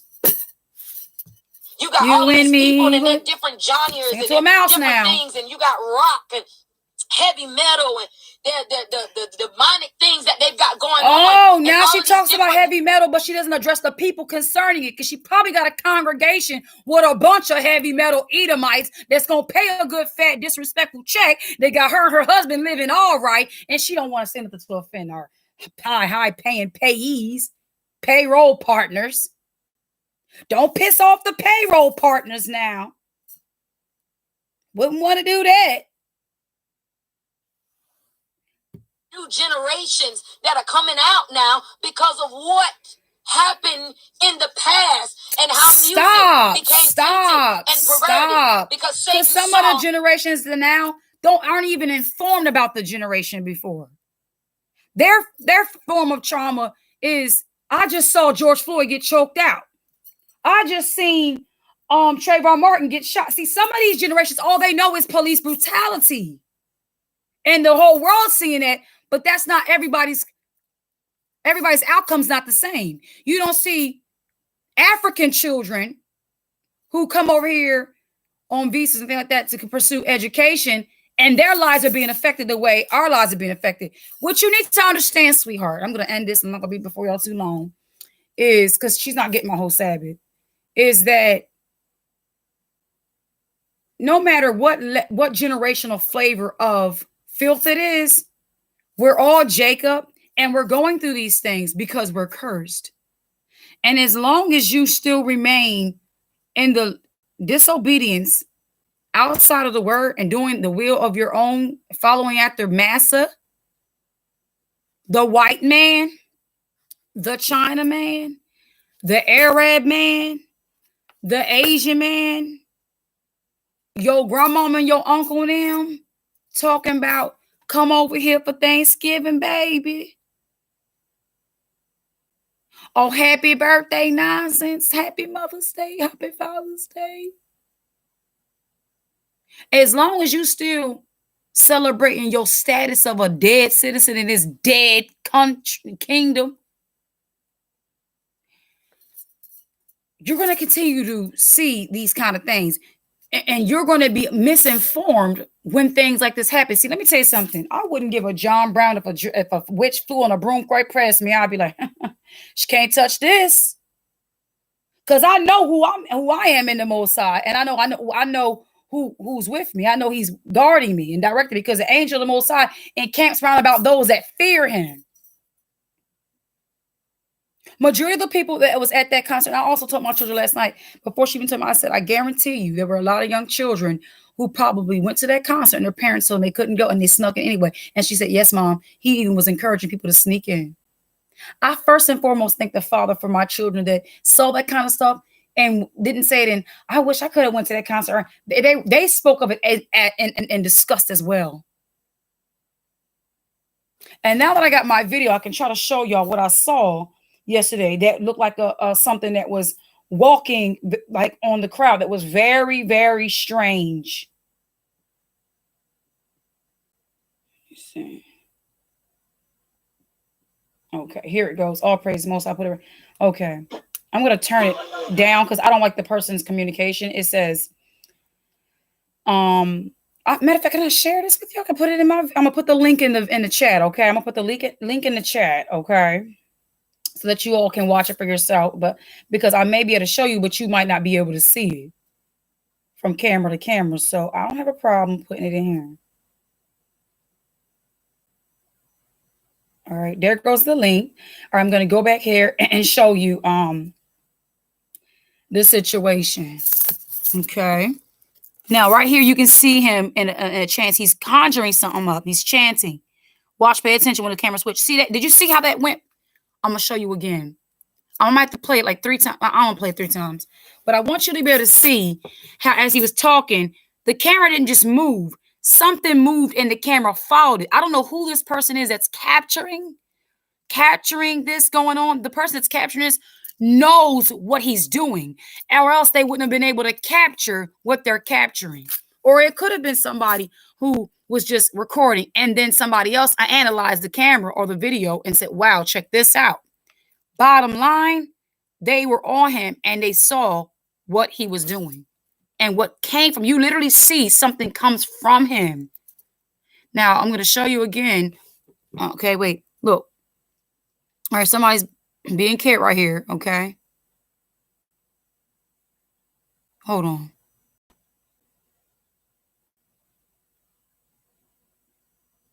Trying to see where the part where it was like, look at this sick girl.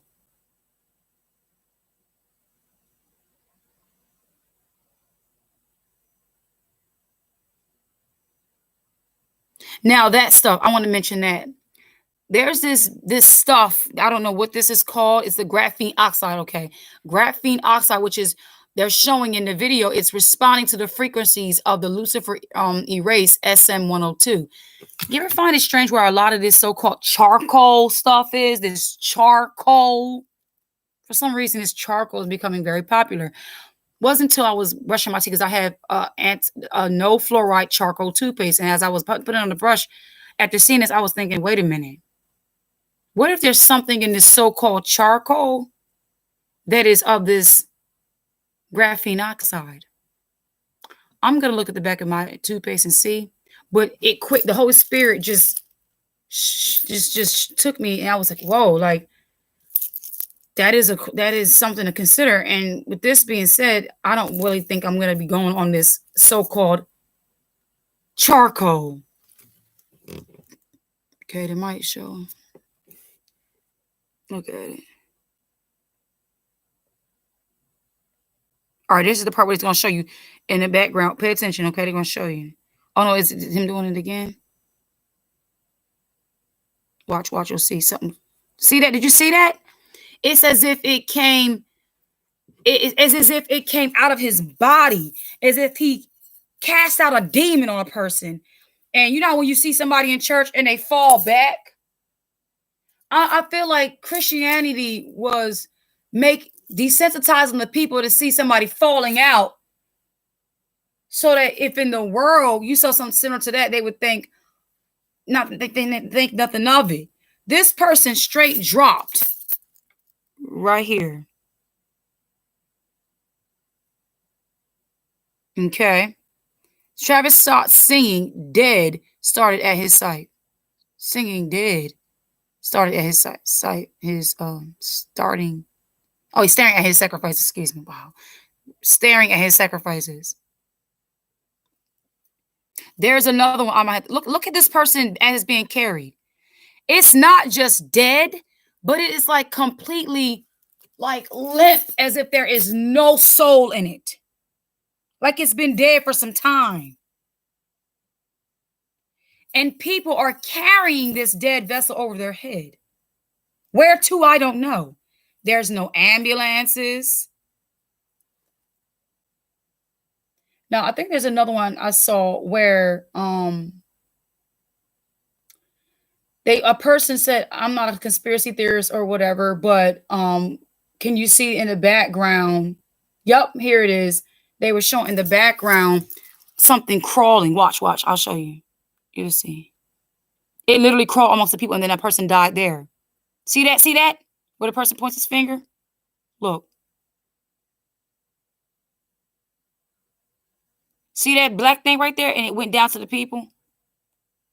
Now, nobody can crawl on people. That wasn't a body because it's dark, but you see lights there. So nobody could have, that wasn't something a person, that wasn't a body. That was a whole demonic spirit. I said in my video last night, the Father gave me a vision of houses when they were not covered. And those kind of things was in and out of the houses all around them. Look at this. It jumps on to the people and a person died over there. It says, I got questions. This like writing on top of writing. Where did that come from? No crowd. Wow. Family, let me tell you something. If you are in the shadow of the Most High, and the Most High has called you out of darkness to the marvelous light, that is the most greatest. That is the greatest gift. The greatest gift, which is given from the Father, which means everybody can receive that gift. Even with their little Christmas stupid rituals. Everybody that might be selling stuff and maybe make the same phones. In the world, everybody you can get something somebody else can get. But from the Father, Everybody can't get what the Father gives you. Everybody can't get salvation. Everybody don't got life. This is where I said. And I am all the more appreciative that he has called me out of darkness into the marvelous light. And a lot of what I said concerning this woman here, Janique Kadisha. Let me see, I don't want to say her name wrong. Our sister, beautiful sister, Kadisha Jenkins TV, where I pray that she said her and her husband have a ministry and a lot of people are supporting her. And what's so sad is that it's only the blind being led by the blind and the dead burying continually the dead. That means you're dug dead. Okay. When you die, you go into the earth 6 feet under. They bury you. Okay. That's what they do with people. They don't just leave you laying around. If a doctrine and teaching is not giving you life, it's not bringing you up closer to the Father. It's not helping you to stand and become upright. It's keeping you in a crouched position like a gargoyle out here where you can be trampled. It's in a position of trampled by feet of men with no salt, good for nothing. And with the concert, I just saw a gathering of dead celebrating their idols.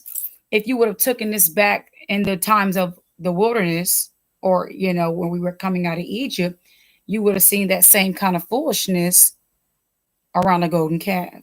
But this time it's men now. And whatever foolish little name they make up. All of the brothers are littles and love. Went from little Rickies and all that to love.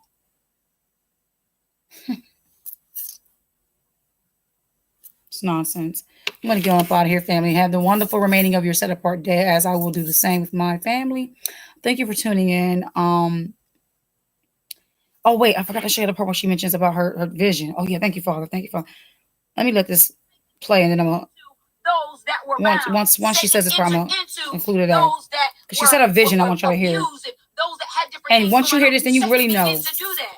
What's going and on. As the generations and the years and the decades begin to come about, the music world begin to progress in the secular world to the place that people literally begin to see, oh man, music is powerful. And not only does music inspire and bring about, music will make you some money. Music will make you money. They always repeat themselves. And so now we have these people that see, oh, wait like a minute. Won't mention it. When they repeat themselves, let me tell you, it's like the manipulation of, oh, I didn't get it. Oh, you don't hear me. I said, tap your neighbor, or can I get a song so y'all don't hear me today? It's one of those little mechanisms they do. Like trying to get a response. It'll make you some money.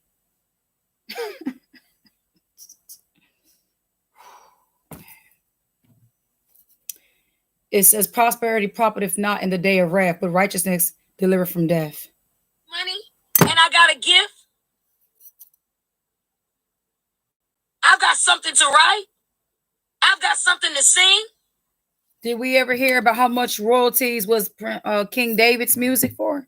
Or did we just hear about his testimonies and the music he was singing about the Most High being with him and how he conquered? And because of his heart and his worship, the Most High prospered him. Because we didn't see David in the gates of Jerusalem. I got this new single out, y'all. Got this new release. No, we didn't see David or Asaph doing it. So Satan's like, and David went through some songs. I'm sure all of our. This would be a great idea. Up. And a lot of the people in the Bible went through some things, did they not? Were there any demonic spirits jumping on them because of trauma and bloodline causing them to do ritual worship? Oh, okay. Just want to make sure. Yeah. To send a sound out, and not only any sound, but a sound that will trap the people, a sound that will get the some people like your friend R. Kelly, not her friend, but just a suicidal place, or a homosexual place, or I can use music to control people. And this is what's been taking place for years and years and years. And fashion's controlling people too. How many men you see walking around with these skinny this tight is pants not on? new. This has always happened. Grieve. This is not something that Travis Scott just did. This has always been happening. We've got rage music that causes rage and anger and you've got that music that will make you that type of music that make you want to do drugs and bring about the music for ecstasy and all that type of stuff and have your heart racing when you're taking this drug and like this is what music has been doing for years. And so now we have music that people are actually operating in rituals. How many pastors died? And you're looking as if, well, you know, COVID-19? I really didn't pay attention to it. I really, you know, it just sound good. And this is the purpose, for it to sound good so that you won't even think about what you're really listening to. If we've got a good beat that we can bop to, then we good to go. We'll see. We'll get the people listening. Some of them, you can't even hear what they saying. They do that intentionally. And if you can't find yourself replaying it, like, what was that part? That repetition is another mechanism to get into your subconscious, to plant a seed. If you're not speaking, thus saith the Most High, I don't give a John Brown if you sing it, if you act it, if you cook it, if you sew it, if you entertain it in any form or way. I don't give a John Brown. Get out of my face with it. That's where I'm at. Some of these people you look at, I wouldn't give them a time of day to even, what? Your little who? I'd probably see them in a store and they would be mad because I wouldn't pay them no John Brown mind. My name is so I wouldn't, and you're dead, as far as I'm concerned. Do you have eternal life? You don't? Oh, okay. Bye. The dead don't speak.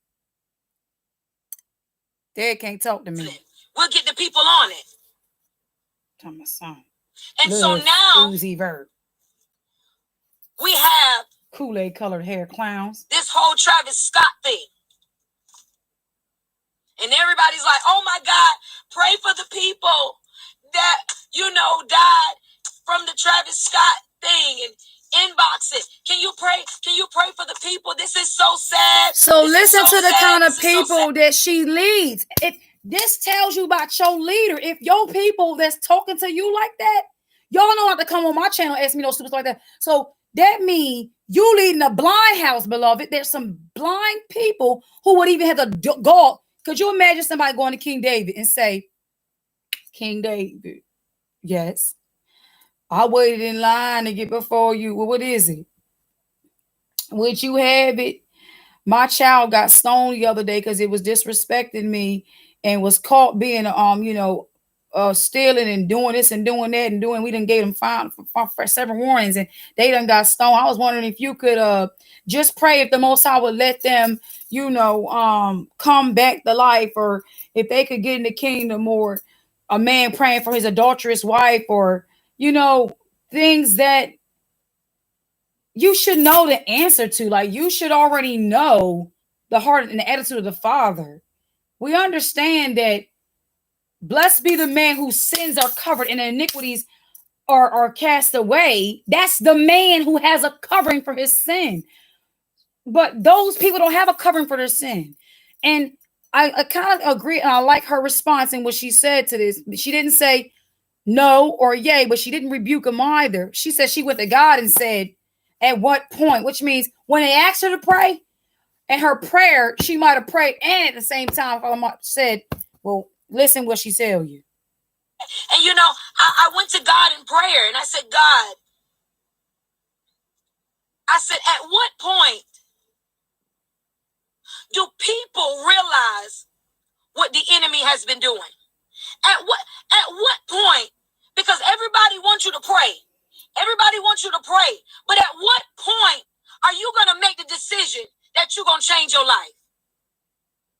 At what point are That, you listen going to that, to that you gonna change your life? Do you ever hear any of the disciples say, you know, I was just out there in the club, busting it up at the bar, shucking and jive, you know what I'm saying, out there fishing with the homies. And I just thought upon myself to change my life. And I went and found me somebody's Yasha. And so, hey, you ready to get this thing going, man? Yeah, let's do this thing. Or was it Yasha came and called them and said, come unto me, come with me, let's go. Drop everything and follow me. But I understand her heart in this, and I believe that she has potential. I think with prayer, the Most High can do something with this sister. Because at least she went to the Father and said, at what point are people going to see? Which means she has a agitation for the pray. Pray. What do you mean pray? I would say absolutely not. Pray for the dead. What? They're dead. And guess what? What I look like praying to the Father for somebody who was in idolatry, paganism, ritual. Should the friends and family of Samson pray for the people who he had the temple or that building fall down on? That was my cousin. We coming at you live over here at the temple of the Philistines, and it was someone want to pray for their cousin because they was in that temple at that party when Samson had prayed to the Most High, bring it all down. I just want to pray because I want the Most High to bring my cousin by. He was a good man. They'll never tell you he was a good, wicked paganism or paganist. He was a good, wicked, right idolater. He was a good old pimp. They was a good old liar. They'll never tell you that. Everybody, oh, excuse me. Oh, the devil's a liar. Everybody's funeral always is sounding so coddling and soothing. I understand for the grieving of the people, for the grief, okay? Well, it's time to be real out here. You're living a life of sin. When the consequence comes, you're gonna get what you got coming to you. Happy set apart day, I'm live. All praises.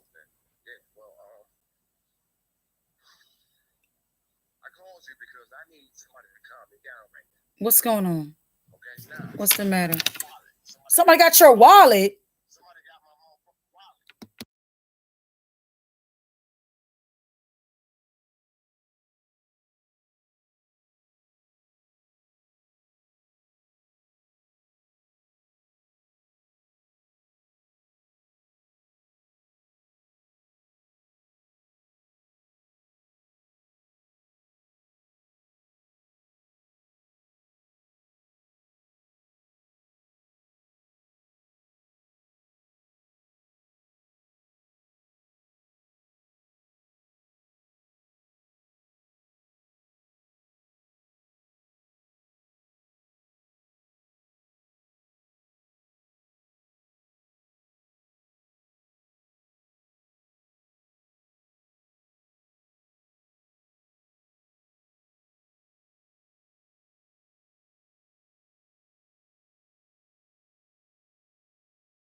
All right, family. So the enemy's mad. He likes to try to throw things off and carry on, try to use, he tries to do things, but I'm not going to be ignorant of his devices. Going to continue to rejoice in the Most High on this beautiful set apart day. And I know that all things work together for the good of those that love the Most High and are called according to the purpose. So, like I was sharing with this sister, I appreciate the prayers of the righteous that go before the throne on behalf of my husband right now, who was not making some, who was in a compromising position and has lost his wallet, which something that should not even be a concern to us on this set apart day. It's not really, we don't need a wallet on this day, knowing that it could cause some issues when a person has your personal stuff. But I'm not in fear. I'm not going to worry because I know the Most High that I serve. I definitely am. I have not a worry going in my mind because I know whom I serve. So that's just that on that. I just appreciate anybody's prayers that will pray that the person who has taken the wallet, if it has been stolen, that they'll be convicted to bring it back. And if he has misplaced it, that the spirit of peace and calm and rest will come before him, that he will rethink and bethink his steps. So I had to calm him down on that because he was a little irate. But we speak a sound mind and power and peace to him, right, lady? In the name of Yeshua, yes, we do. Okay, we're going to proceed to do the work of the Father. Yes, Miguel, mama. Yes, mama, Miguel. All right. Recognize that this is the schemes and the plots of the enemy. At what part? So I'm praying and I'm praying and I'm praying. And God reminded me. Here we go. Of something that he showed me. So this was the conclusion of her prayer. Family, I'm not trying to be rude, but it's not making sense to me. So people came to, let's follow the pattern. People came to her praying that I don't know what people she knows that would ask. Maybe it could be associates from work or some of them compromising Christians, okay, who told her to pray for the people who were killed at the Travis Scott concert. Okay. And so she goes in prayer and she says, I'm praying and I'm praying and I'm praying. And the conclusion of her prayer was a vision. And this is the vision. Pay close attention, please. Of this year, right?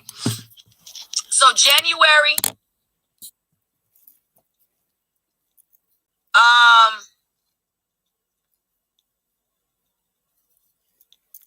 The 21st, was it this year or last year? I think it was this year. January 21st. Yeah, January 21st. That was the inauguration, right? It was this year or last year? I think it was this year. January 21st of this year. Right. It was. So January 21st of this year, I'm sitting at my table. God reminded me of this. I'm sitting at my table. January 21st. And I'm sitting at my table. And as I'm sitting at my table, the whole inauguration is going on or whatever, however. And they had all this, you know, they wearing denim and pearls or pearls, whatever, chucks and pearls. That's what it was, chucks and pearls and all this type of stuff they're doing and supporting all this, whatever, the government and all of this. They're supporting their government. They're supporting their government and all this type of stuff or whatever. And they're doing all of this. And I'm sitting at my table in the kitchen. And as I'm sitting at my table, I had a vision. And the vision that I had was I saw Satan. And Satan was laying down and he had chains, he had shackles, he was chained down. And literally as the inauguration was going on, I saw, God gave me this vision and Satan was getting up Come on. From his laying position. And it was like he was getting up and he was lifting up his arms. And as he was lifting his arms up, I saw the shackles pop off and I saw the chains pop off. And it was like this big chain around his neck. And I saw where it popped off and I saw him lift his head up. And when he lifted his head up, it was like he opened up his mouth and fire came out of his mouth. And I shook like that. I said, God, what is that? And God said, I let Satan loose. God said, I let him loose. And the word of God lets us know that God is going to let Satan loose at a certain period of time. And he's going to let him roam and do whatever he wants to do. Now, this is the part that got me. This is the part that got me right here. She's saying, I guess during inauguration is when the devil was loose. Would that mean then every inauguration Satan is let loose? What's that scripture that say, woe to the inhabitants of the earth? Hold on. Scripture that says, woe to the inhabitants of the earth, because the Satan has come down unto you and he has been loosened unto you for a little while. Revelations 12:12. I don't think it mentions an inauguration is when Satan's going to be loose, but you praying for the people and say, when are we going to see? And she says, and she said it several times. He said he let him loose. And he said he let him loose. Like as if the whole time he was bound and he's now loosened. My point is I wouldn't believe that he was just loosened. I truly see that Satan, which is an adversary, the adversary spirit has always been loosed on the earth. It was loose down there when Judas was at the table and then Satan entered into him and he went on off to get some silver for to trade the king. Or maybe when, different times throughout the scriptures. Wasn't no inauguration going on then. And what do inauguration, Satan getting loose, got to do? And you asking the Most High about when the people going to see. He didn't show her the people can't see because they're blinded, or the people can't see because I've caused them to err. I've allowed them to suffer in those things, or because they're in idolatry. None of that stuff that she can go back to the people and say. And notice she didn't go back to the people and say, I told them, thus saith this. It's just a bunch of hot air. Revelations 12:12. Let me get that. People just like to talk or hear they self-talk. I think that's what it is. Therefore rejoice ye heavens that dwell in them. Woe to the inhabitants of the earth and the sea. For the devil is come down unto you, having great wrath, because he knoweth that he hath but a short time. That's when he was loosened. It wasn't when she said, I saw a vision. I was like, whoa, God. So the devil showed you him just about to let loose at the inauguration. That's what he showed you. Listen, see what else the conclusion of what she said about it. After that is when the return of our Savior is going to come. So when I shook, I said, God, what was that? And God said, I let Satan loose. God said, I let him loose. Twice she said it. He said, Satan is loose. 3 times she said it. He says, you're getting ready to see Satan like you've never seen Satan before. You're getting ready to see Satan bolder than you've ever seen him before. And I got on live and I told the people and I told our church, I told the people, and I was like, Satan is loose. So you're looking at this whole Travis Scott situation and you're thinking, dog, what in the world is going on? Like, this man just did a whole ritual. But was it any different from Beyonce's at the Super Bowl and Madonna's? Michael Jackson's? Right before y'all eyes. Ain't nothing. And she said in the beginning, ain't nothing new, right? The people that were I in will put it to you like this. the atmosphere of. You mean to tell me because you didn't see him being loose, he wasn't loose? Or is it he's being loosened in it, or he's just getting more stronger in his, or he's getting more bolder? It would have made more sense for her to just say, in the Most High and told me that he's going to get more bold. Now, honestly, I'm not going to critique what she said, the Most High said to her, but from her stance of where I see her practice worship, I see that the Most High is not speaking to her. He's not speaking to her because the word always is to give knowledge according to error and alarm the people. You going to the Father, him telling you about to see him being loose like before, after seeing something that the Travis Scott thing and hearing about it, it's not nothing. You didn't hear in prayer what you couldn't already see with your naked eye. So, and first of all, was it ever the Father's intentions for us to see him get loose? Do you understand? That also is a part of the sin of the knowledge of evil. Psalms 141 says, let me show you something in Psalms 141. Okay. Psalms 141 says, incline not my heart to any evil thing. Verse 4, to practice wicked works with men that work iniquity, and let not me not eat of their vanities. Let not my heart incline. I don't even need to be curious about the evil. Guess what? Even if my children didn't tell me about a Travis Scott concert, and I'm not even like, oh, wow, the devil's really at work, or it's really getting bad. Like, I saw it really at work when they're reading homosexuals are allowed to go into bathrooms. And when I see women at the Teletubby Thoughts walking into Walmart with straight thong G-strings, beta suit leotards in the store. I didn't need to see something, people dying. I think for the Christians, that's the only extreme for them. If a person's going to wear all black and have a hat on and a little pitchfork, they're a witch. Or they're deceiving you.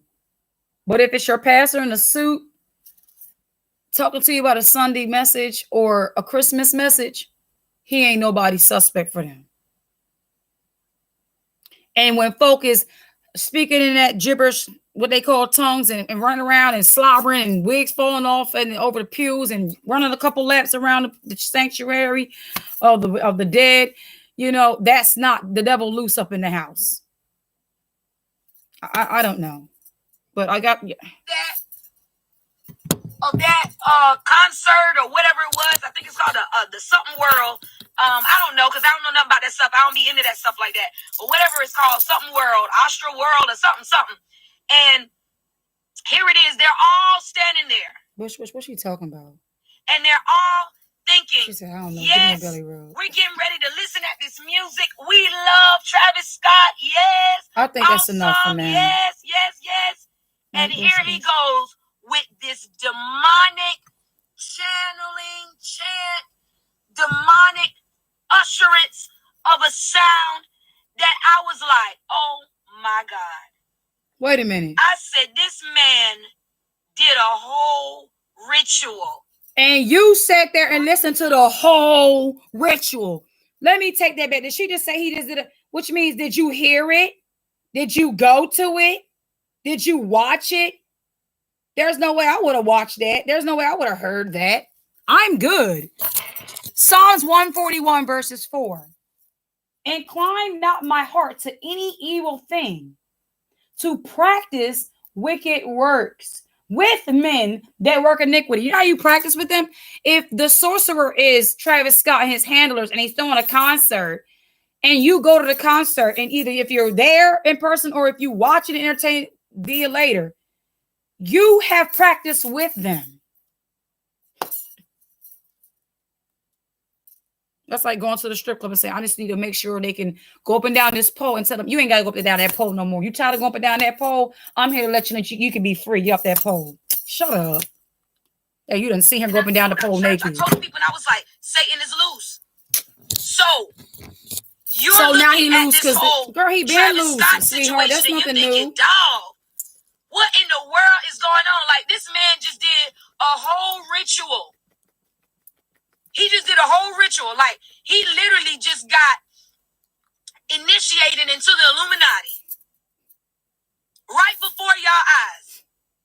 Initiated. The people that Initiated. He is not initiated. He's not at the trying out stage, pep rally. He's at the stage where he's already in it. He wasn't showing you, hey, see what I can do? It was, see what I know. They always tell us something, the Illuminati. That's all they know is the Illuminati. It's the Illuminati. Some people ain't in nobody's society. They're just they're the daggone Illuminati's puppets and the daggone devil.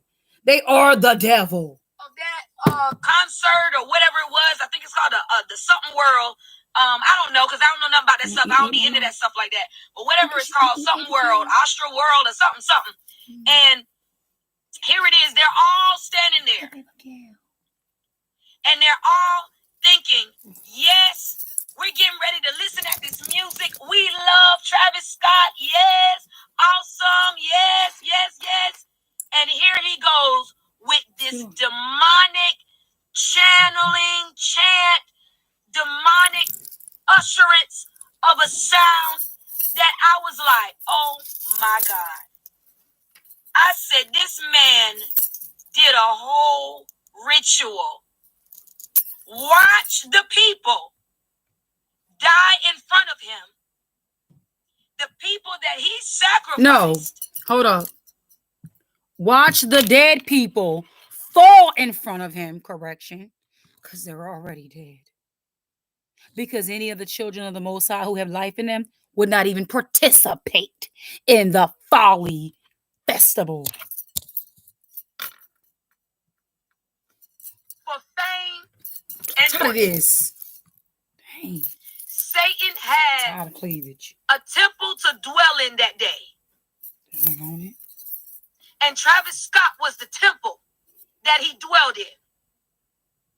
And was it just Travis Scott? Was it not the ones over the music instruments? When we're talking about song, that means you can't be a regular Joe performing for these people. Maybe the ones who are doing the drums and the pianos and the vocals and all that. Some of them are the ones that are going to these groves and these caves, having these little practices. And he gets signed and they tell him, hey, we're going to have this person, we hired this person to play for you. And this person's background dancer for you. And this and the third. And he thinking it's just regular people. But when he push come to shove, when he goes to that mass party, they at the party. Keeping their eye on him. Because that's what he's over. That's what he had the position as in heaven. Travis Scott was a vessel that Satan entered into because he sold his soul for Satan to inhabit his body and control. I agree on that. And he stood there and he ushered a satanic, demonic sound over those people. And what was released into the atmosphere was death. And idolatry, covetousness, and summoning of the souls. Death. Just want to add that in there.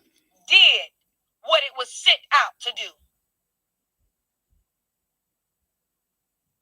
It took lives. And people were like, oh my God, he was just watching. Lives? I even said that. They didn't have no life, baby. They took souls. Right in front of him. And God said to me, I get it. God said it wasn't him. God said what took place was before he came out on that stage, Satan had already inhabited his body. He had no control over himself. He said yes to be a vessel for Satan to dwell in. He was possessed. He wasn't ignorantly possessed.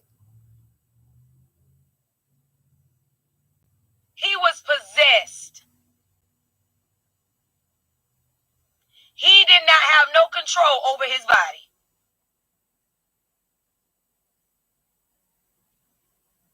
He literally was a vessel for the devil. Right. And what looked like him watching people falling and him doing nothing. Like Benny wasn't Hinn. him. Now, I'm going to end this because it seems like she's just going to keep on carrying on. And so be it. But just like Benny Hinn. Just like Benny Hinn's little festival of folly. Sling his jacket, they fall out. Do a backflip, they fall out. Blow his breath on them, they fall out. But nowhere in the scriptures, the only people that fell were when those soldiers came looking for Yeshua. He said, whom do you search after? He said, they said, Yahshua Nazareth. He said, I am he. He said, I am he. And they fell back. That's the only time you've seen somebody falling back in the doggone Bible. Not doggone, in the beautiful set apart word. You never see nobody fall back when Yahshua lay hand on them or the apostle. And they fell down and they was slobbering over themselves and got all this crazy stuff. I gotta go. Get up on out of here. Get me something to eat. Have my time with the children. See how they doing with their little children studies and everything like that. This is absurd here. This is absolutely absurd. I really pray that the Most High really help the remaining of his, if there be any more of his set apart elect amongst the dead, they need to come from out of there. Repent and be transformed by renewing your mind. Make straight your paths, for the kingdom of Ahia is at hand. Period. Love y'all, family. Shalom, shalom, peace. Have a good day. A beautiful, set apart, restored rest.